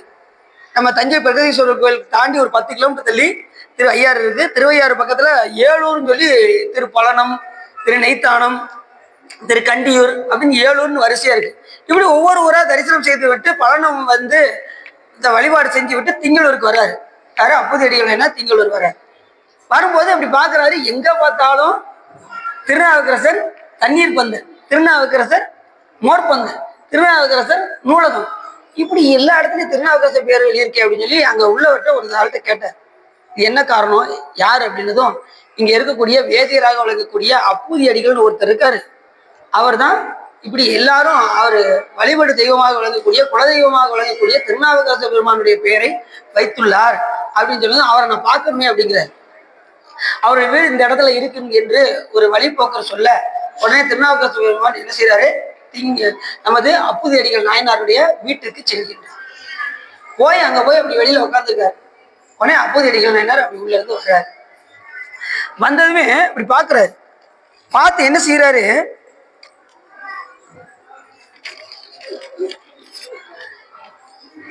முடிவில் தாம் செய்து என் கொள்கை முன் மொழியும்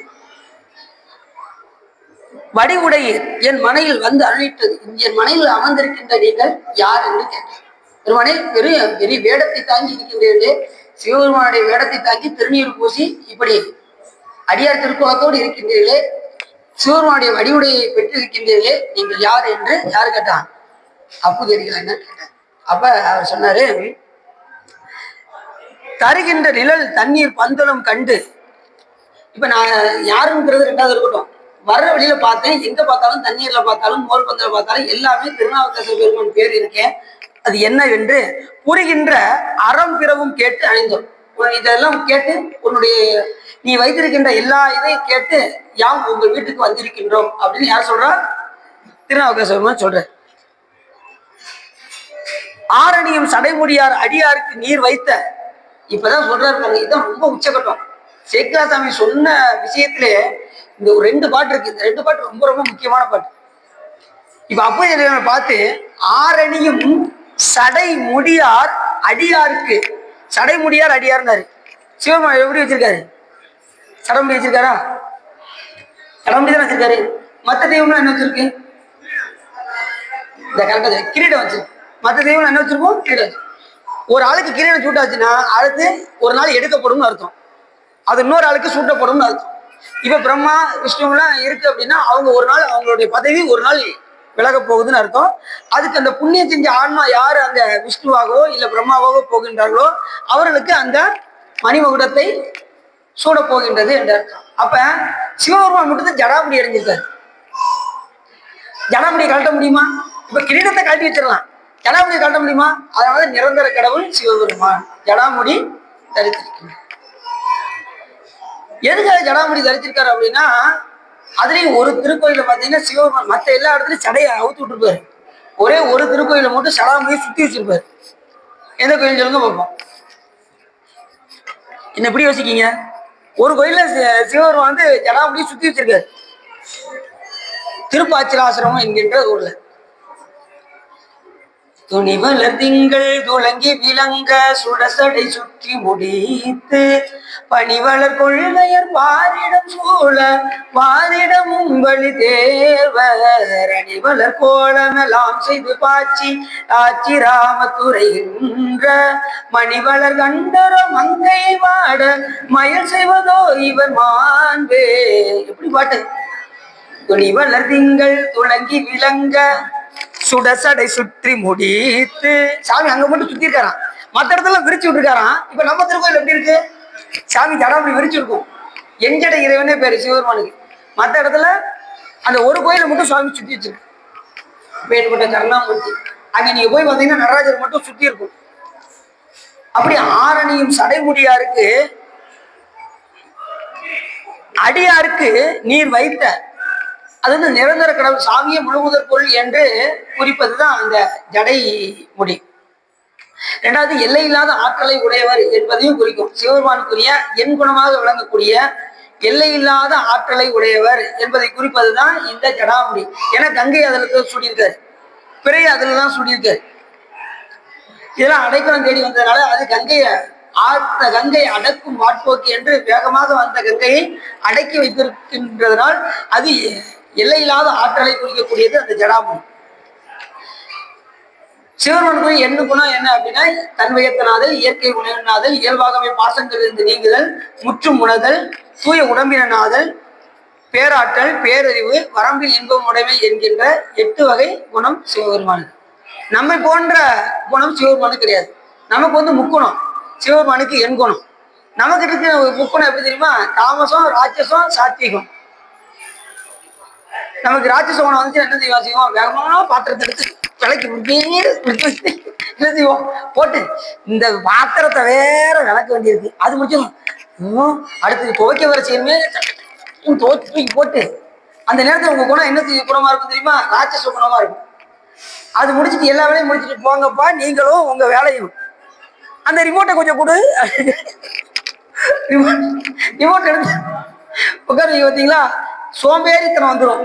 அது வந்து உங்களுக்கு தாமச குணம். அந்த குணம் அந்த நேரத்தில் நீங்க யாரு சொல்லணும் போங்கப்பா, என்னால இன்னுமே என்னால ஒரு வேலை பார்க்க முடியாதுப்போ அப்படிங்க பார்த்தீங்களா, அதுதான் தாமச குணம். அதுக்கப்புறம் ஒரு குணம் இருக்கு. இப்ப நீங்க உட்காந்துருக்கீங்க பார்த்தீங்களா, இந்த குணம் எப்பயுமே இருந்துட்டா பிரச்சனை இல்லை. இது வந்து சாத்திய குணம் பேரு. ரொம்ப அமைதியா நமக்கு ஒண்ணுமே தெரியாத மாதிரி உட்காந்து கேட்டுக்கிட்டு இத சாத்திய குணம். சுந்தரம் சாமிகள் அந்த சிதம்பரத்துக்கு போகும்போது அந்த குணம் வேலை செய்ய முழுக்க முழுக்க அந்த குணம் தான் இருந்ததுன்னு சொல்லி சைக்கிளா சாமி சொல்றாரு. திருந்து சாத்விகமே ஆக இந்து வாழ் சடையானாடும் ஆனந்த எல்லையில் தனிப்பெரும் கூத்தின் வந்த பேர் இன்ப வெள்ளத்தில் திளைத்து மாறில்லா மகிழ்ச்சியில் மலர்ந்தாருங்கிறாரு சுந்தரம் சாமிகளை சொல்லும் போது சைக்கிளா சாமி சொல்றாரு. திருந்து சாத்விகமே ஆக எப்படி சொல்றாரு பாத்தீங்களா? அந்த திருந்து சாத்விக குணம் நமக்கு வரணும். சாத்திய குணம் வந்தா பிரச்சனை இல்லை. மற்ற எந்த குணம் வந்தாலும் நமக்கு கொஞ்சம் கஷ்டம் தான். ராட்சச குணம் வந்துருச்சுன்னு வச்சுக்கோங்க, திடீர்னு எங்கேயாவது போய் முட்டிடுவோம், திடீர்னு எங்கேயாவது கீழே விழுந்துருவோம். நம்ம வேகத்துல அப்படிலாம் இருப்போம், திடீர்னு வேகத்துல போய் வண்டியில போய் இடிச்சிருவோம். இந்த குணம்லாம் ராட்சச குணம்னு பேரு. தாமச குணம்னா சோம்பேத்தனம், எதுக்கு எடுத்தாலும் சோம்பேத்தனம், சாப்பிட்டுட்டு உறங்கிட வேண்டியது. சில பேர் எதிர்த்து கொஞ்ச தூரம் நடப்பாங்க, என்னால நடக்க முடியாது அன்னைக்கு அப்படின்னு ஒரு ஆளு சதுரகிரி கூட்டு போயிட்டேன். சதுரகிரிக்கு வாங்க சிவா போவோம் அப்படின்னு. அவரு சிவா எனக்கு கொஞ்சம் நடக்குது கஷ்டம், சும்மா வாங்க, சிவன் மேல அன்பு உங்களுக்கு வந்துருச்சுன்னா நீங்க ஆட்டோமேட்டிக் நடக்க ஆரம்பிச்சீங்க வாங்கன்னு தெரியாம கூட்டு போயிட்டேன். ஆரம்பிக்கதான் சரி, அந்த பிள்ளையார் வேலை வரை கூட வரல, 10 ஸ்டெப் வச்சாரு. சரி ஒரு நிமிஷம் அப்படின்னாரு, என்ன உட்காந்துக்கிறேன் அப்படின்னாரு. இப்படி உட்காந்துட்டு மறுபடியும் இருந்துச்சு, வாங்க நடக்கும் அப்படின்னாரு. சரி உங்களை நீங்க இப்படின்னா நடக்க மாட்டேங்க, வாங்க கையை பிடிச்சி கூட்டு போறேன் அப்படின்னு சொல்லி கையை பிடிச்சி கூட்டு போறேன். சிவா ஒரு நிமிஷம் கையெடுக்கு அப்படின்னாரு. எடுக்க சொல்றேன், எடுத்துட்டேன். ஒரு 5 நிமிஷம் உட்காந்துக்கிறேன் அப்படின்னாரு. பார்த்தேன் பிள்ளையார் கோயில் வரைக்கும் போனேன். இல்ல நீங்க இங்கே இருங்க நான் போயிட்டு வந்துடுறேன் அப்படின்னு அது போயிட்டு அவர் கூட போனா நம்ம என்னைக்கு போயிச்சாரா? ஏற்கனவே சாதாரணமா நடக்கிறதுக்கு 4 மணி நேரம் ஆகும். அவர் கூட்டு போனோம்னா நம்ம நைட்டு தான் போய் சேருவோம் அப்படின்ட்டு, சரி உங்களால நடக்க முடியல பேசாம இங்க இருங்க, முடிஞ்சா கீழே போய் வெயிட் பண்ணுங்க அப்படின்னு வந்துடுறேன்ட்டு அப்படின்னு மேலே போயிட்டு. அந்த சோம்பேறித்தனம் இருக்கவே கூடாது எங்கேயுமே, வீட்லயுமே சோம்பேறித்தனம் வரக்கூடாது. வேலையெல்லாம் முடிச்சுட்டு நீங்க இருக்கிறது வேற. ஆனா குடும்ப அளவுக்கு அதுலயும் திருக்கோயிலுக்குலாம் வந்துச்சுன்னா சோம்பேறித்தனமே இருக்கக்கூடாது. இங்க வந்துச்சுன்னா சுறுசுறுப்பு தான் அதிகமா இருக்கணும். அதுலயும் குறிப்பா நம்ம சைவ வழிபாட்டுக்கு வந்தாச்சுன்னா சோம்பேறித்தனத்துல மூட்டை கட்டி தூக்கி எரிஞ்சிடும். காலையில வெள்ளத்துல எந்திக்கணும், மலர்களை பறிக்கணும், பூசை செய்யணும், திருக்கோயிலுக்கு போகணும், திருத்தொண்டு ஆட்டணும், இவ்வளவும் செய்யணும். நம்ம சோம்பேறித்தனமே என்ன செய்யக்கூடாது. சொல்றது நம்ம நல்லா தான் செய்யறது. வீட்டுக்கு போய் நாங்க பிராக்டிஸ் பண்ண முடியும், நாங்க போடுற பாடு அது ரொம்ப கஷ்டமா இருக்கு அப்படின்னு சொல்றது தெரியும். சரி அப்படி ஈரில் பெரும் தண்ணி, இந்த பாட்டு பாருங்க. ஆரணி சடைமுடியார் அடியாருக்கு நீர் வைத்த ஈரில் பெரும் தண்ணீர் பந்தலில் நும் பேர் எழுதாது. யார் பேர் எழுதியிருக்கணும்? அப்பூதி அடிகள் உங்க பேர் எழுதியிருக்கணும். நும் பேர் எழுதாது வேறு ஓர் பேர் வைத்ததின் காரணம் என்ன? என்கொள் அப்படின்னு சொன்னது யாரு? திருநாவுக்கரசு பெருமான் சொல்றாரு. யாரை பார்த்து? அப்பூதி சொன்னார். வந்துச்சு பாருங்க அவருக்கு கோபம். கூறும் இது என மொழிந்தார் அப்படின்னு சொன்னதுமே, நானில் அமன் பதகர் உடன் ஒன்றிய மன்னவன் சூழ்ச்சி திருத்தொண்டின் தன் உரைப்பாலே வென்றவதம் பேரோ வேறொரு பேர் என்று கூறினார் அப்படின்னார். அப்படியே அரண்ட தன் திருத்தொண்டி சூழ்ச்சி செஞ்ச மன்னர்களை சூழ்ச்சி செஞ்சு அவரை கல்லை கட்டி கடவுள் தூக்கி எறிஞ்சாங்க. அவங்களெல்லாம் என்ன பண்ணாரு? தன் திருத்தொண்டின் உரைப்பாலே வென்றவதம் பேரோ வேறொரு பேர் என்றார் அப்படின்னு சொல்லி திருப்பி சொன்னார் பாருங்க. அப்படியே கம்முன்னு இருக்காரு. அடுத்து சொன்னாரு, பொங்கு கடல் கல்விதப்பில் போந்து ஏறும் அவர் பெருமை. அவருடைய பெருமை ஊரே அறியுமே. திருநாவுக்கரசர் பெருமானுடைய பேர் எல்லாரும் ஊரே அறியும். ஏன்னா கல்லை கட்டி தூக்கி எறிந்த போதிலும் கூட நற்றுணையாவது நமச்சிவாயவே என்று கல்விதந்து வந்ததே அவருடைய பெருமையா உனக்கு தெரியவில்லை? அங்கநாதம் புவனத்தில் அடியாதம். இந்த புவனத்திலே அவருடைய பேரை தெரியாதவங்க இருக்க மாட்டாங்க. திருநாவுக்கரசர் பெருமானுடைய பேரை தெரியும். அவரை பார்த்தா வேறொரு பேர் என்று அப்படின்னு அவருக்கு கோபம் ரொம்ப வந்துச்சு. யாருக்கு? அப்படி தெரியல. மங்களமாம் திரு வேடத்து. இப்ப நான் எதுக்கு எனக்கு கோபம் வருது, ஆனா அவங்கள பார்த்தா எனக்கு கோபம் வரல அப்படின்னு. ஏன்னா நீங்க திருவேடத்துல இருக்கீங்க அப்படின்னு. இப்ப என்ன திருநாவுக்கரசர் எதுல இருக்காரு? விபூதி தரிச்சிருக்காரு. அதை பார்த்ததுமே அவருக்கு மங்களமாம் திரு வேடத்து உடன் நின்று இவ்வகை மொழிந்தீர். இந்த வேடத்துல இருந்து நீங்க மொழிஞ்சிருக்கனால என்னால ஒன்றும் செய்ய முடியல. இங்கு உறவி நீ தான் யார்? நீ யார்? நீ எங்க இருக்கீங்க அப்படின்னு கேட்ட. அப்ப திருநாவுக்கரசர் சொன்னாரு, அருளும் பெரும் சூளையினால் ஆட்கொள்ள அடைந்து உய்ந்த தெருளும் உணர்வில்லாத சிறுமையே அப்படின்னு. இதுல உணர்வே இல்லாத சிறுமை. அருளும் பெரும் சூளையினால் எல்லாரும் கைவிட்ட நிலையில எனக்கு சூளை வந்த நேரத்துல என்ன திருவதிகை வீரத்தார் என்னை ஆட்கொண்டாரே. அப்படிப்பட்ட தெருளும் உணர்வு இல்லாத ஒரு உணவே இல்லாத ஒரு 35 வருஷம் கடவுளே இல்லைன்னு சொல்ற சமயத்துல போய் இருந்து ஒரு தெருவும் உணர்வு இல்லாத சிறுமையே ஞானம் அப்படின்னு. 35 வருஷம் அவன் உடுத்த உணவை உண்டு கடவுளே இல்லைன்னு சொல்ற சமயத்துல போய் இருந்து தர்மசேனை என்கின்ற பட்டத்தை பெற்று அவன் கொடுத்த உணவை 35 வருஷமா உண்டு வாழ்ந்து வந்த அறிவில்லாத சிறியன் அப்படின்னு.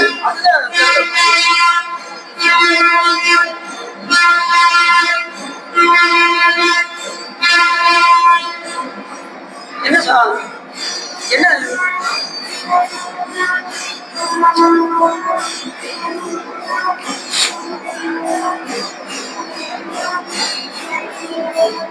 உடனே அப்படி சொன்னதுமே அப்ப கண்ணீர் பெருகி ஆடினார் பாடினார் ஆனந்த கூத்தாடினார். திருநாவுக்கரசர் சுத்தி சுத்தி வந்தார். எப்பேற்பட்ட ஏன்னா இதுக்கு முன்னாடி பார்த்தது கூட கிடையாது. திருநாவுக்கரசர் கூட பார்த்ததே இல்லை. இப்ப பார்த்தது அவருக்கு உணர்வு. குலதெய்வத்தை நேரில் பார்த்தா எப்படி இருக்கும்? அவருக்கு குலதெய்வமா பார்க்கக்கூடிய திருநாவுக்கரசர் நேரில் பார்த்து ஆடினார் பாடினார் தொழுதார். கீழே குடும்பத்தோட விழுந்து ஆசீர்வாதம் வாங்கினாரு. திருநாவுக்கரசர் சுற்றி வந்தார். எப்படி இருக்கும்? இப்ப குலதெய்வத்தை நேரில் பார்த்தா எல்லாருக்கும் எவ்வளவு சந்தோஷமா இருக்கும். அப்படி திருநாவுக்கரசர் பார்த்து பார்த்து பார்த்து பார்த்து குலதெய்வமே இங்க நீ வீட்டில் நேர்கவே வந்திருக்கின்றதே என்று விழுந்து விழுந்து வணங்கி ஆனந்த கூத்தாடினார். அப்போது உடனே இல்லத்துக்கு வரவழைத்து அவருடைய இருக்கு சொல்லி தன் மூத்த மகனாகிய மூத்த திருநாவுக்கரசர் பெருமானை பாலை இலை பறிக்க சொன்னார். பாலை இலையை பறிக்க சொன்னதும் உடனே அவர் எங்க போனாரு? பாலை இலையை பறிக்க சென்றார். இப்ப அடியாரா உட்கார வச்சாச்சு. எப்பயுமே அடியார் முதல்ல பாத பூஜை விளக்கினார். திருநாவுக்கரசர் பார்த்ததுமே பாத பூஜை எல்லாம் விளக்கி ஒரு அடியாருக்கு என்ன செய்ய வேண்டுமோ அத்தனையும் செய்தார். அப்போது கொண்டு மனை புகுந்து குழாவு பாதம் விளக்கி மண்டு காதலின் ஆதனித்திரை அருச்சனை செய்தபின் உண்டி 4 விதத்திலாறு சுவை திறத்தில் அண்டர் நாயகர் தொண்டர் இச்சையில் அமுது செய்ய அளித்துள்ளார் என்று சொல்வதற்காக வீட்டுக்கு வரவழைத்து அந்த பாதத்தை விலக்கி அவர் அடியாரை உள்ளே அமர்த்தி என்ன செஞ்சாரு? வாழை இலை பறிக்க சொல்லி மூத்த மகனை அனுப்பினார். அவர் போனவர் என்னாச்சு அப்படின்னா, வாழை இலை பறிக்க செல்லும் போது பாம்பு கொண்டு அவரை தீட்டி உடனே இறந்தார். இறந்ததும் இல்ல பார்த்தாங்க, அதான் மூத்த மகன் இறந்து விட்டானே என்கின்ற செய்தியை திருநாவுக்கரசர் பெருமானுக்கு தெரிவிக்காத வண்ணமே அப்படி பாயை என்ன செய்யாரு? இலையில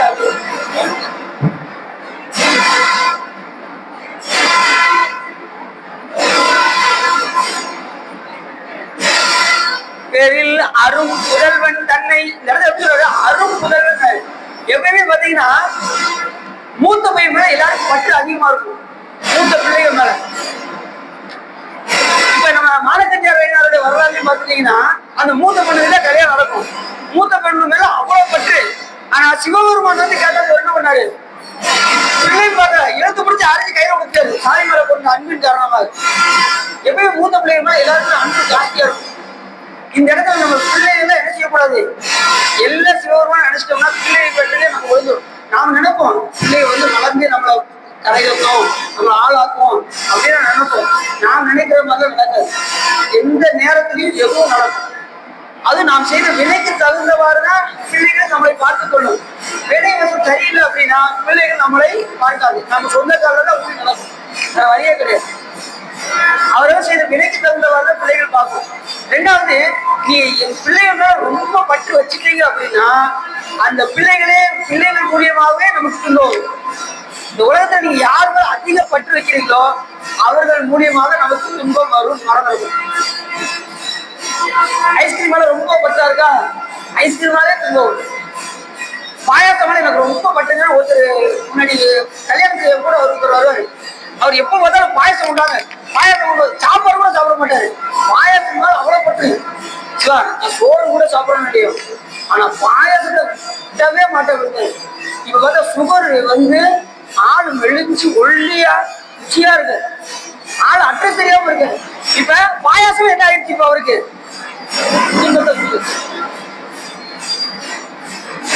ஒரு அம்மாக்கு 4 பிள்ளைங்க, 4 பிள்ளை விட்டு பேசுவாங்க. அந்த அம்மா 4 பிள்ளைங்க பட்டு ஒரு பிள்ளைய நீங்க குறைஞ்சு பேசினாலும் என் பையனுக்கு எப்படி பேசலாம் அப்படின்னு சொன்ன அம்மா 4 பிள்ளைங்க இப்ப கைவிட்டுச்சு. அந்த அம்மா இப்ப நடுத்தவரை நிக்காங்க வம்சாவரத்துல.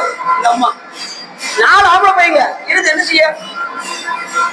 அதனால பிள்ளைகள் என்ன செய்யக்கூடாது, எல்லாத்தையும் பாசம் இருக்கணும், பற்று இருக்கக்கூடாது.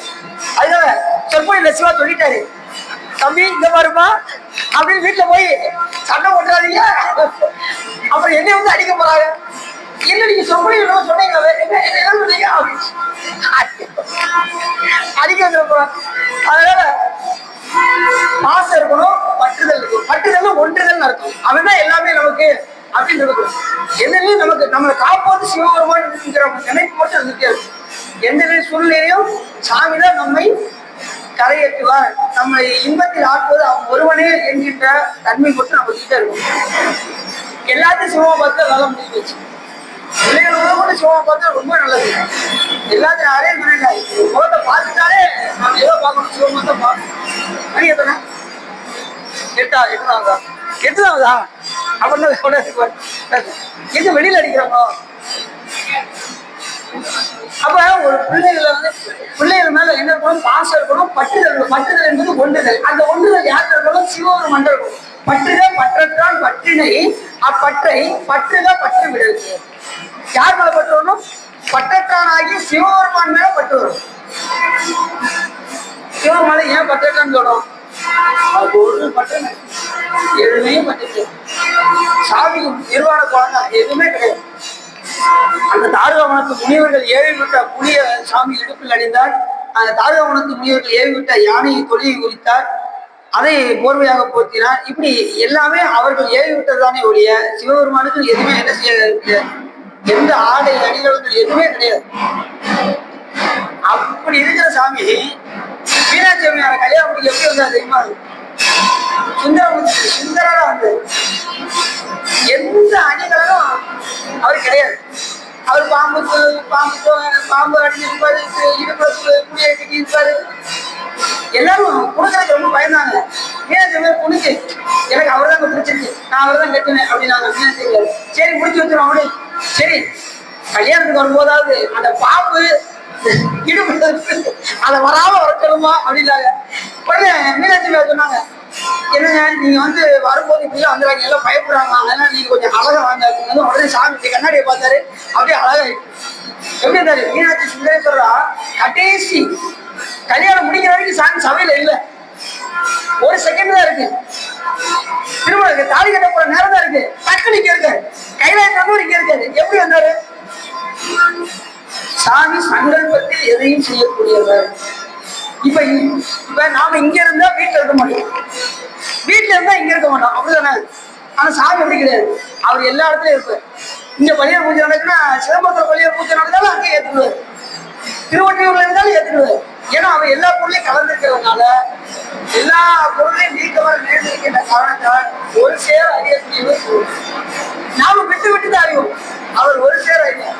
நாம இங்க இருந்து அங்க இருக்க மாட்டோம், அவர் எல்லா இடத்துலயும் இருக்கும். அதனால எல்லா இடத்துலையும் நீக்கமாக நிறைந்திருக்கின்ற பெருமான் செய்வோம். அப்பேற்பட்ட கருணையாக எதிலே பற்றினார் அந்த பற்றற்றான போய் நாம் பற்று வைத்தால் இந்த உலகப்பற்றானது தானாக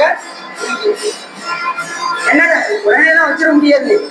இந்த உலகத்துல பொருளை கொஞ்சம் கொஞ்சமா நீங்க நீக்கணும். யாதனின் நீங்கியா மோதல் அதனின் இளன் என்று சொல்வதற்கு இணங்க இந்த உலக பொருள் வந்து கொஞ்சம் கொஞ்சமா ஒருத்தர் வந்து கட்டு கொடுத்தான்னு வச்சுக்கோங்க, உங்களுக்கு ரொம்ப பிடிக்கும், இருக்கட்டும் அப்படின்னீங்கன்னா பிரச்சனை இல்லை, இருக்கட்டும் நீ சாப்பிடுங்க. எந்த ஒரு பொருள் வந்து நீங்க நீங்கிறீங்களோ அந்த பொருளினால் உங்களுக்கு துன்பம் இல்லை.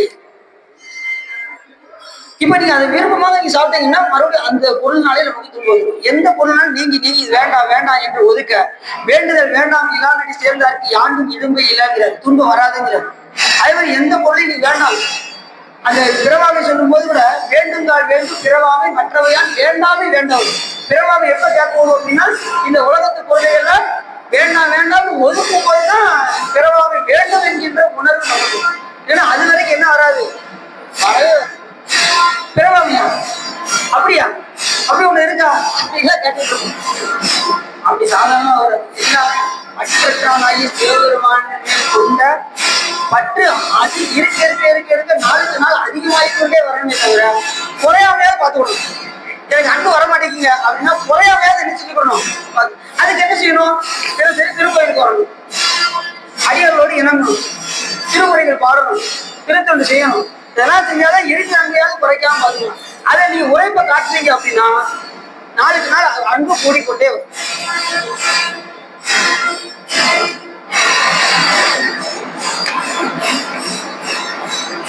அப்ப சொல்ற பாருங்க, பெரில் அரும் புதல்வன் தன்னை பாயில் அரும் புதல்வன். ஏன்னா மூத்த பிள்ளைகள் மேல எல்லாருக்கும் பற்று இருக்கின்ற காரணத்தினால் இந்த இடத்துல அரும் புதல்வன் இப்ப பாவு கடித்து இறந்து இருக்கின்ற காரணத்தினால் தன்னை பாயில் உள் பெய்து மூடி புறவணினா அந்த குலப்படம் சொல்லுவாங்க பார்த்தீங்களா, அங்க போய் வைத்து முன்றில் பாங்கு ஒரு குடையில் மறைத்து வைத்து ஒரு குடையில போய் நிறுத்திட்டாங்க, அவருடைய பாடிய மறைத்து வைத்தார். ஏன்னா திருநாவுக்கரசர் பார்த்தாருன்னா அங்கலிக்க முடியாது என்கின்ற அந்த ஏக்கம். அறம் இது தெரியா வண்ணம் அமுத் செய்விப்போம் என்று ரெண்டு பேரும் பேசிக்கிறாங்க. இப்ப திருநாவுக்கரசர் அப்போதையடிகள் ஐயனாரும் அவருடைய மனைவியும் எப்படியாவது இது தெரியா வண்ணம் நாம் அவருக்கு அமுத்து செய்விப்போம் என்று அவங்க சொல்றாங்க.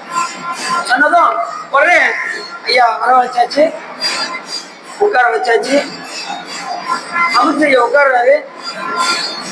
இளைய திருநாவுக்கரசர் வேகமா உட்கார வச்சாங்க. ஏன்னா மூத்த திருநாவுக்கரசரை கூப்பிட கூடாதுங்கிறக்காக, ஏன்னா அவர் பாடியா உள்ள இருக்காரு. முதல்ல அடியார் பக்கத்துல உட்காந்துருப்பா அப்படின்னு உட்கார வச்சுட்டாங்க. அமுதெல்லாம் அடைச்சாச்சு. உடனே எல்லாம் காய குழம்பு எல்லாம் வைக்கிறாங்க, வேகமா வைக்கிறாங்க. இவர் பார்த்தாரு. உடனே சாமி அப்படி வேண்டினார், எப்படி அருளாதான் உடனே சாப்பிட முடியும். இப்ப நம்மளாம் என்ன செய்வோம், மச்சான் முதல் காய் காலி ஆயிடுவோம்.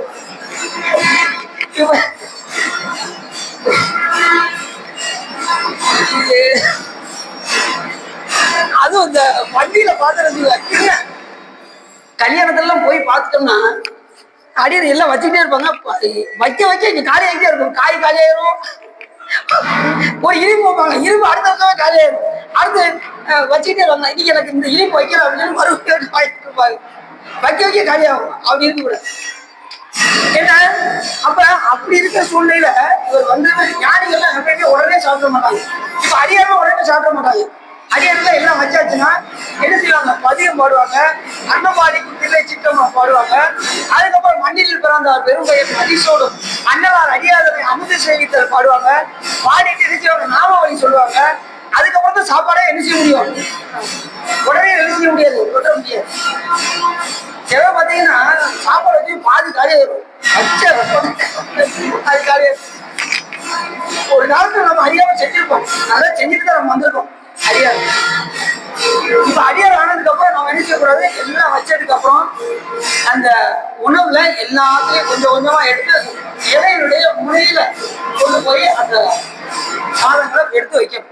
வச்சு நீர் விழாவும் எப்படி வருவாங்கன்னா கண்ணி கொஞ்சம் எடுத்து 4 தடவை சுத்தணும். எத்தனை தடவை சுத்தணும், நான் அடியை 3 தடவை நினைச்சேன். ஆனா சிவதர்மோத்தர நூல் சொல்றது 4 முறை சுற்ற வேண்டும் என்று சொல்லுது. எப்படி அப்படின்னா ஓம் சிவாய ஸ்வாகா சாமி, ஓம் அக்னியே ஸ்வாகா, அக்னி அடி வேறு எரியுதுல. ஓம் சிவ குருவே ஸ்வாகா குருநாதர். ஓம் தபோதன ஸ்வாகா. தபோதரனா தவம் செய்கின்றவர்கள், தபோதனர்கள் என்று பேர். அவங்க 4 பேருக்கும் அர்ப்பணம் செய்து விட்டு தான் நாம என்ன செய்ய முடியும், சாப்பாடையே எடுத்து. அதுக்கு முன்னாடி சாப்பிட்டீங்கன்னா அது குற்றம் என்று சிவதர்மோத்தரம் நூல் சொல்லிக்கிறேன். புரிஞ்சிச்சா? அப்ப எப்படி எத்தனை தடவை நீர் விழாவீங்க? 4 முறை எடுத்து ஓம் சிவாய ஸ்வாகா, அக்னி ஸ்வாகா, சிவகுருவே ஸ்வாகா, ஓம் தபோதனர் ஸ்வாகா அப்படின்னு சொல்லி 4 முறை நீர் விழாவி விட்டு தான் நாம அந்த உணவை எடுத்து அருந்த வேண்டும். எடுத்ததுமே சாப்பாடு வந்து உடனே வாயில் வச்சிடக்கூடாது. எல்லாத்தையும் எடுத்து கொஞ்சம் ஓரத்துல கொண்டு போய் சுவாமிக்கு வைத்து விட்டு நைவேத்தியம் செய்து விட்டு சாப்பிடும்போது எப்படி சாப்பிடணும்? சிவார்ப்பணம் அப்படின்னு சொல்லி சாப்பிடணும். சாப்பிடும்போது எப்படி சாப்பிடணும்? சிவார்ப்பணம். இப்ப நீங்க ஒரு சுவையான பொருளை நீங்க சாப்பிடுறீங்க, நல்லா இருக்குன்னு நீங்க என்ன சொல்லுவீங்க? சூப்பருங்க சொல்றீங்களா சொல்ல மாட்டீங்களா? அப்படி சொல்லக்கூடாது, நூல் சொல்லுது.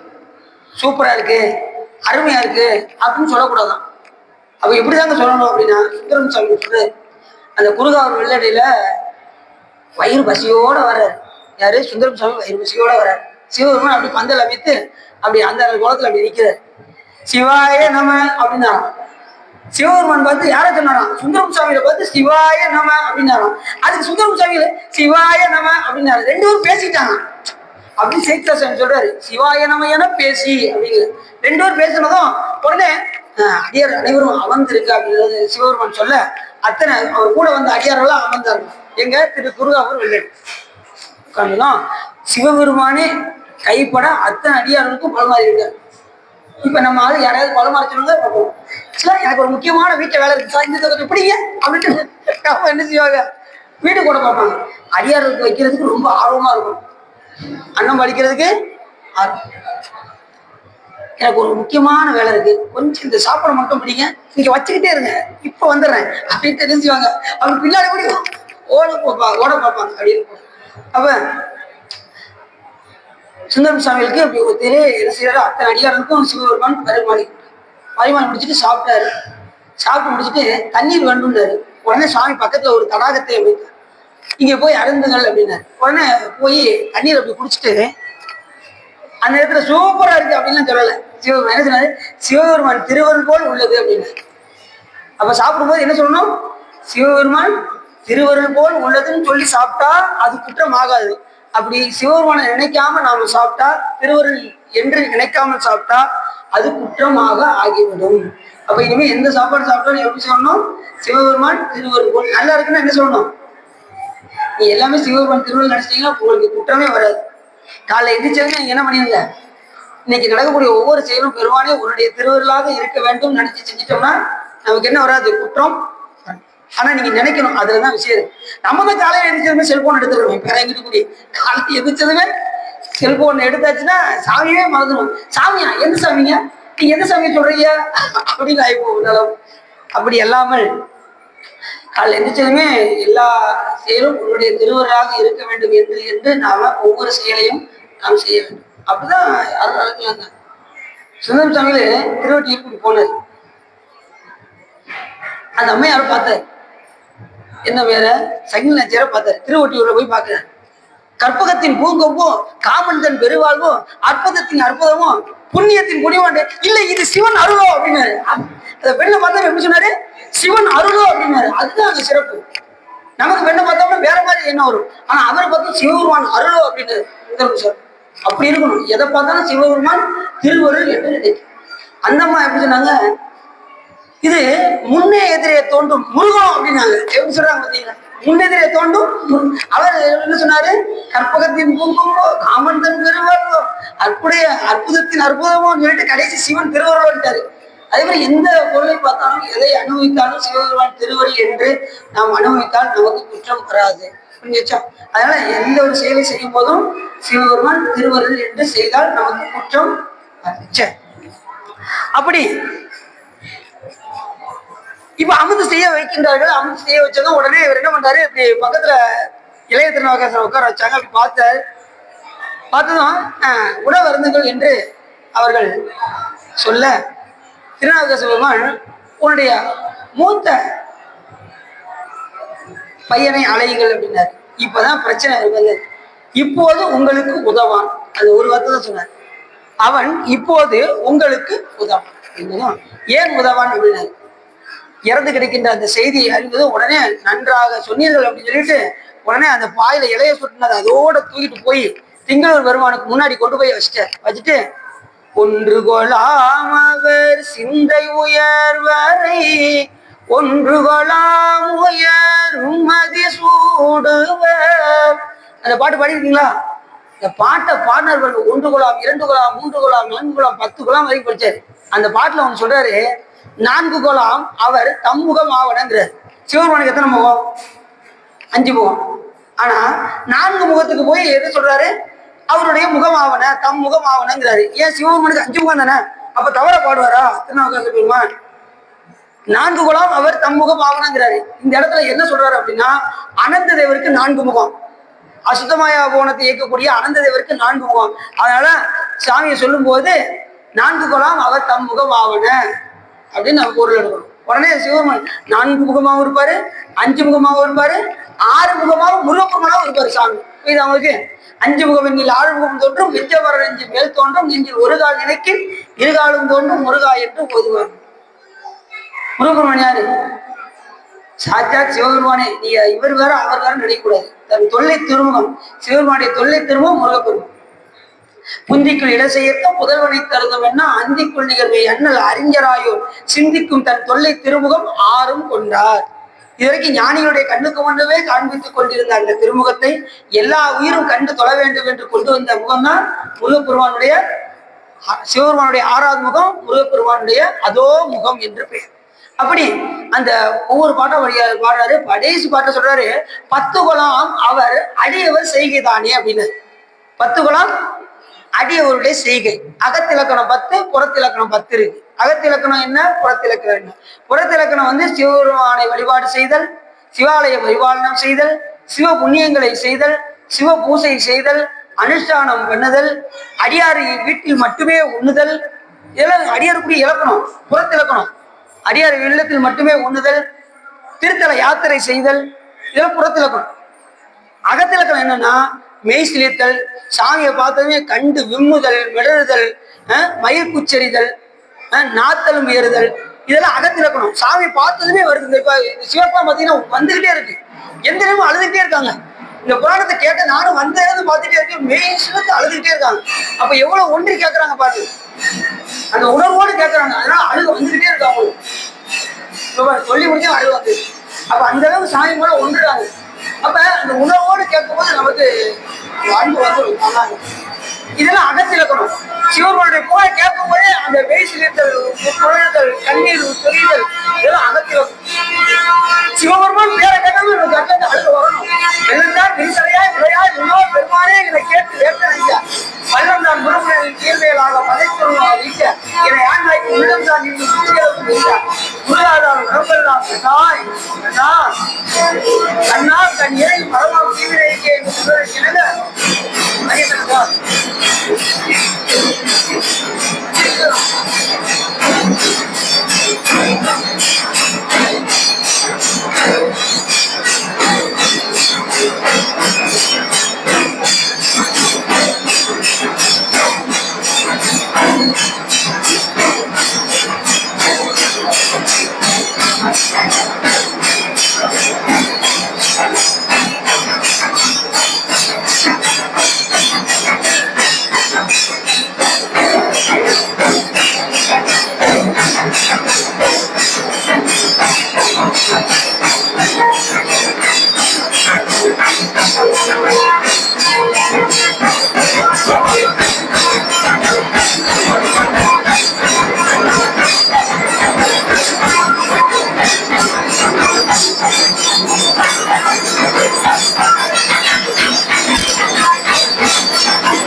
அப்படி 10 குலம் அவர் அடியவர் செய்கைதானே என்று அந்த 10 அடியவருடைய செய்கையை அந்த 10வது பாட்டுல 10 குலம் அவர் அடியவர் செய்கைதானே என்று நவக்கரச பெருமான் கூறினார். இப்படி பதியத்தை பாடினது உடனே தூங்கி எழுவது போல் எழுந்தார் அப்புதி அடிக நாயனுடைய பையனாக வழங்கக்கூடிய மூத்த திருநாவுக்கரசர். உடனே அப்ப சொன்னாராம், என்னுடைய பையன் திருவமுது அழிப்பதுக்கு கொஞ்சம் காலதமாக ஆக்கிட்டானே, இடையூறு செஞ்சுட்டானே அடியாரு அமுது, அதை நினைச்சு வருந்தினாராம். இப்ப பிள்ளை உயிரோட வந்ததை நினைச்சு அவரை கவலைப்படல, அடியார் உணவு இருந்து வரும்போது இவன் இடையூறு செஞ்சுட்டானே நினைச்சு பிள்ளைய வஞ்சாராம்.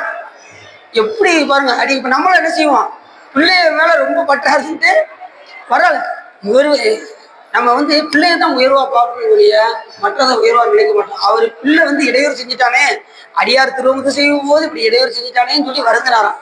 எப்படி சொல்றாரு பாருங்க.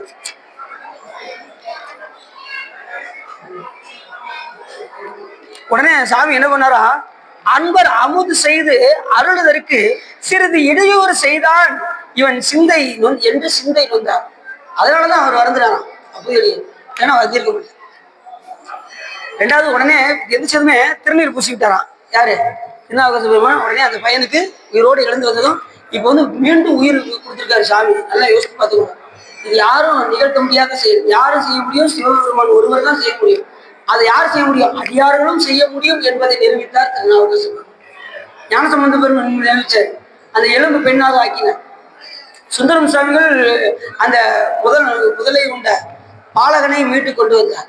இப்படி எல்லாருமே இறந்தவர்களை உயிரோடு எழுப்பி கொண்டு வந்தார்கள். இதெல்லாம் எப்படி முடியும் அப்படின்னா, சிவபெருமானுடைய அருள் இல்லாம எதையுமே செய்ய முடியும். இப்ப திருநாவுக்கரச பெருமான் சமண மதத்துல சேரும் போது கூட என்ன சொல்றாரு, நம்பன் அருளாமையினால் போய் சேர்ந்தார். இப்ப சிவபெருமான் அருள் இருந்தா எங்க இருந்திருப்பாரு? சைவ சமயத்துல இருந்திருப்பாரு. நம்பன் அருளாமையினால் சமண மதம் குறுகினார் அப்படின்னு. அப்ப எதுக்குமே சிவபெருமான் திருவருள்தான் இந்த வழிபாட்டுல நிக்க முடியும். நம்ம சமயம்னா சாதாரண சமயம் கிடையாது. சைவ சமயமே சமயம். சமயா அதீத பழம்பொருளை கைவந்துடவே மந்தில் வெளி காட்டும் இந்த கருத்தை விட்டு பொய் வந்துள்ளதும் சமய நெறி புகுத வேண்டாம், முக்தி தரும் தெய்வ சபையை காண்பதற்கு சேரவாரும் ஜகத்திரே என்று தாய்மான சாமிகள் நம்மளை எல்லாம் அழைக்கின்றனர். பேர்பட்ட சிறப்பு. அப்படிப்பட்ட சிவபெருமானே தோற்றுவிக்கப்பட்ட சமயம் சைவ சமயம். இந்த சமயத்துல இருக்கிறதுக்கு நாமெல்லாம் கொடுத்து வச்சிருக்கோம். எல்லாருக்கும் கிடைக்காது. அடியாராவது எல்லாருக்கும் கிடைக்காது. திருவேடம் தெரிக்கிறதுக்கு எல்லாருக்கும் கிடைக்காது. திருக்கோயில் வர்றதுக்கு எல்லாருக்கும் கிடைக்காது. நமக்குலாம் அந்த பாக்கியம் கிடைச்சிருக்கு. அதை நாம் என்ன செய்யணும்? பயன்படுத்திக் கொள்ள வேண்டும். இப்பிறவி தப்பிடில் எப்பிறவி வாய்க்குமோ வாய்த்தது ஈதோர் வேள்வி நம் நமக்கு மதித்திருமை என்று அப்பர் சாமி சொல்வதற்கிறாங்க. இந்த திருநீர் பூசுவதற்கும் ருத்ராஜம் தெரிவிப்பதற்கும் திருக்கோயில் வருவதற்கும் அவன் அருள் இல்லாமல் நாம் என்ன செய்ய முடியாது. அப்படி வந்துட்டோம். இதை நிலை பெற்று இருக்குமாறு நாம் என்ன செய்ய வேண்டும்? செய்ய இந்த வழிபாடை கொடுத்துருக்காருல, இந்த வழிபாடுல கடைசி வரைக்கும் இருந்து நாம் என்ன செய்ய வேண்டும்? சாதிக்க வேண்டும். இந்த உயிரை சாதனை செய்ய வேண்டும். முதல் பிரமாணியல், அடுத்து இலக்கணையல், அப்புறம் சாதனையல், அடுத்து பயணியல். முதலைய யாரு கடவுள் தெரியணும், பிரமாணம். ரெண்டாவது அதனுடைய இலக்கணம் தெரியணும். மூணாவது அந்த சமயத்துல போய் சாதனை செய்யணும். சாதனை செஞ்சதுக்கு அப்புறம் பயணியல் நமக்கு கிடைக்கும். இந்த 4 ரொம்ப முக்கியம். பிரமாணியல், இலக்கணையல், சாதனையல், பயணியல். இப்ப சிவபெருமான் தான் முழுமுதற்குள் தெரிஞ்சிருச்சு, இலக்கணம் தெரிஞ்சிருச்சு, சைவ சமயம் தான் முக்கியம் தெரிஞ்சிருச்சு. இந்த சமயத்துக்குள்ள வந்தாச்சு. இந்த சமயம் நமக்கு என்ன சொல்லுது? சரியகிரி யோகம் பெற்று ஞானத்தினால் சிவனடி சேர்வர் என்று சொல்லுது.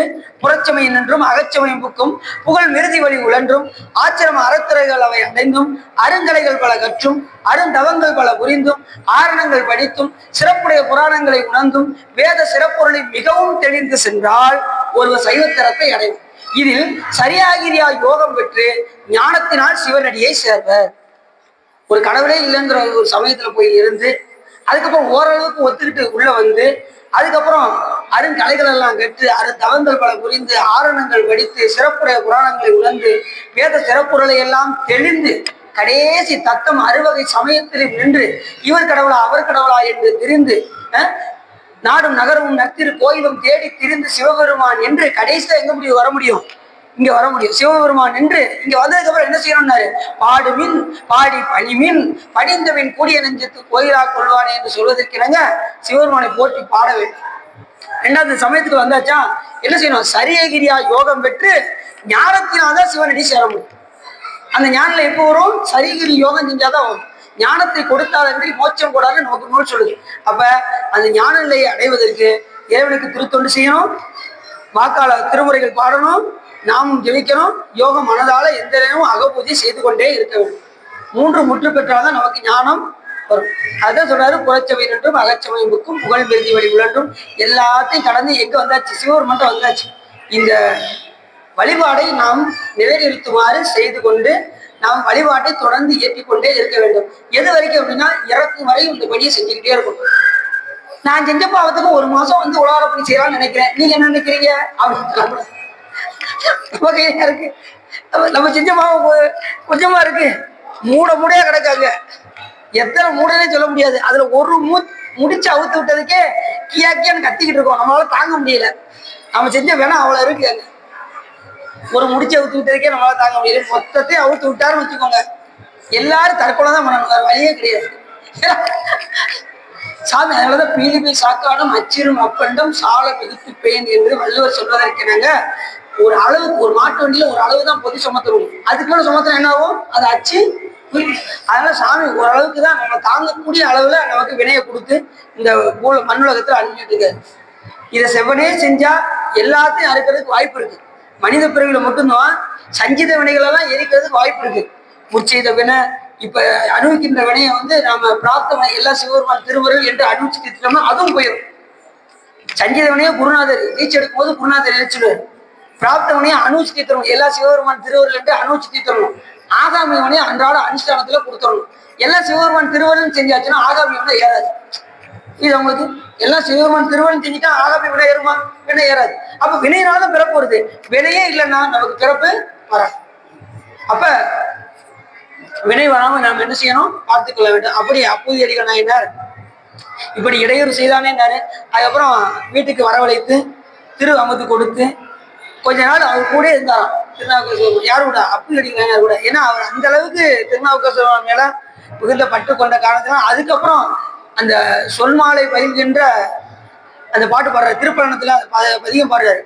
பதிகத்துல அப்பூதி அடிகள் நாயனார் சேர்த்து பாடுறாரு. அந்த இடத்துல அவ்வளவு சிறப்புடைய நாயனார் அப்பூதி அடிகள் நாயனார்.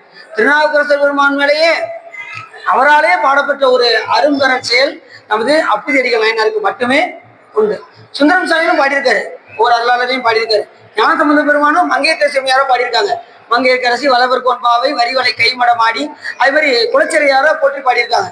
அவங்கள சைவத்துக்கு மிக தொன்று ஆற்றியவர்கள் அவர்களாம். குலச்சிறை நாயனார் மதுரையில் அந்த காலத்துல 2 தான் சொக்கனார் போய் பார்த்துருக்காங்க. மங்கையர்க்கரசியாரும் குலச்சிறை 2 தான் திருப்பி. யாரும் கோயில் பக்கமே போனது கிடையாது. யாரை பார்த்தாலும் கண்டு முட்டு கேட்டு முட்டு, கண்டு முட்டு கேட்டு முட்டு. திருநீர் பூசி தானே கண்டு முட்டுமாங்க. சாமியுடைய நாமத்தை சொல்றோம்னா கேட்டு முட்டு அப்படிம்பாங்க. இப்படி இருந்தாங்கன்னா எப்படி? ஏன்னா மன்னர் எவ்வளியோ அவ்வளியே குடிமக்கள். மன்னரே சமண வழி சார்ந்ததுனால குடிமக்களும் அந்த வழி சார்ந்திருந்த காரணத்தினால யாருமே கோயிலுக்குள்ள போகணும். அப்பதான் மங்கையர்க்கரசியார் கேள்விப்படுறாங்க, திருஞான சம்பந்த பெருமான் எங்க வர்றாரு, திரு மறைக்காடுக்கு வந்திருக்கின்றார் என்கின்ற செய்தியை அறிந்து போய் அழைத்து வர சொல்லி குலச்சிறையாரை சொல்ல, குலச்சிறையார் போய் திருஞான சம்பந்த பெருமான் திருவடியில் விழுந்தவர் எத்திக்கவே இல்லை. சென்ற காலத்தின் பழுதில்லா திறமும் இனி எதிர்காலத்தின் சிறப்பும் இன்று எழுந்தருளப்பட்ட பேரிதனால் எற்றைக்கும் திருவருள் உடையும் நன்றியில் அழுந்திய நாடும் நற்றமில் வேந்தனும் உய்ந்து வென்றுகொள் திரு நீற்றொழியின் மேன்மையும் படைத்தனம் என்பார்னு திருவடியில் விழுந்தவர் எத்திக்கவே இல்லை. சாமி, எங்க நாடே சின்னாபின்னமா இருக்கு, திருநீரே பூசாம எங்க பார்த்தாலும் சமண சமயம் சூழ்ந்திருக்கு. எங்க நாடை நீங்க திருத்தி அமைக்க வேண்டும், அனைவரும் திருநீற்றொழி மேன்மை பரப்ப செய்ய வேண்டும் என்று திருவடியில் விழுந்தவர் எந்திக்கவே இல்லை. உடனே ஞானசம்பந்த பெருமான் அப்படி தொட்டு அப்படி தூக்கி இடுப்புல எப்பயுமே திருநீர் வச்சுப்பாரான். அப்படி எடுத்து திருநீர் எடுத்து யாருக்கு பூசி விட்டாங்க? குலச்சிறையாருக்கு பூசிவிட்டாங்க. அதே போல திருநாவுக்கரசர் பெருமானும் திங்களூர்ல அந்த அப்பூதி அடிகள் நாயனாருடைய அந்த பையனுக்கு மூத்த திருநாவுக்கரசருக்கு தொட்டு திருநீரை பூசினாங்க. இந்த தீட்சை எடுத்தவங்களுக்கு தான் குருநாதர் தொட்டு பூசுவாங்க தெரியுமா உங்களுக்கு? மற்றவங்க தொட மாட்டாங்க, கையில தான் கொடுப்பாங்க. அப்ப அவர் எவ்வளவு பெரிய பேரருள் பெற்றவர்னு பாருங்க. அப்பூதி அடிகள் நாயனாரும் அவங்க பிள்ளைகள் எல்லாம் பெரும் சிறப்பு வாய்ந்தவர். அப்பேற்பட்ட சிறப்புடைய கொஞ்ச காலம் அங்கேயே இருந்து தொண்டு செய்து அடியாருக்கு எப்பயும் போல திருநாவுக்கரசர் பெருமான் மேலேயே அந்த எல்லா மோர் பந்தல் தண்ணீர் பந்தல் எல்லாம் வைத்து திருநாவுக்கரசர் பெருமானையும் சிவமாக நினைத்து தாண்டவ பெருமானுடைய தனித்திரும் தொண்டனாராக இருந்து பெருமானுடைய திருவடியை அடைகின்றார். யாரு? அப்பூதி அடிகள் நாயனார்.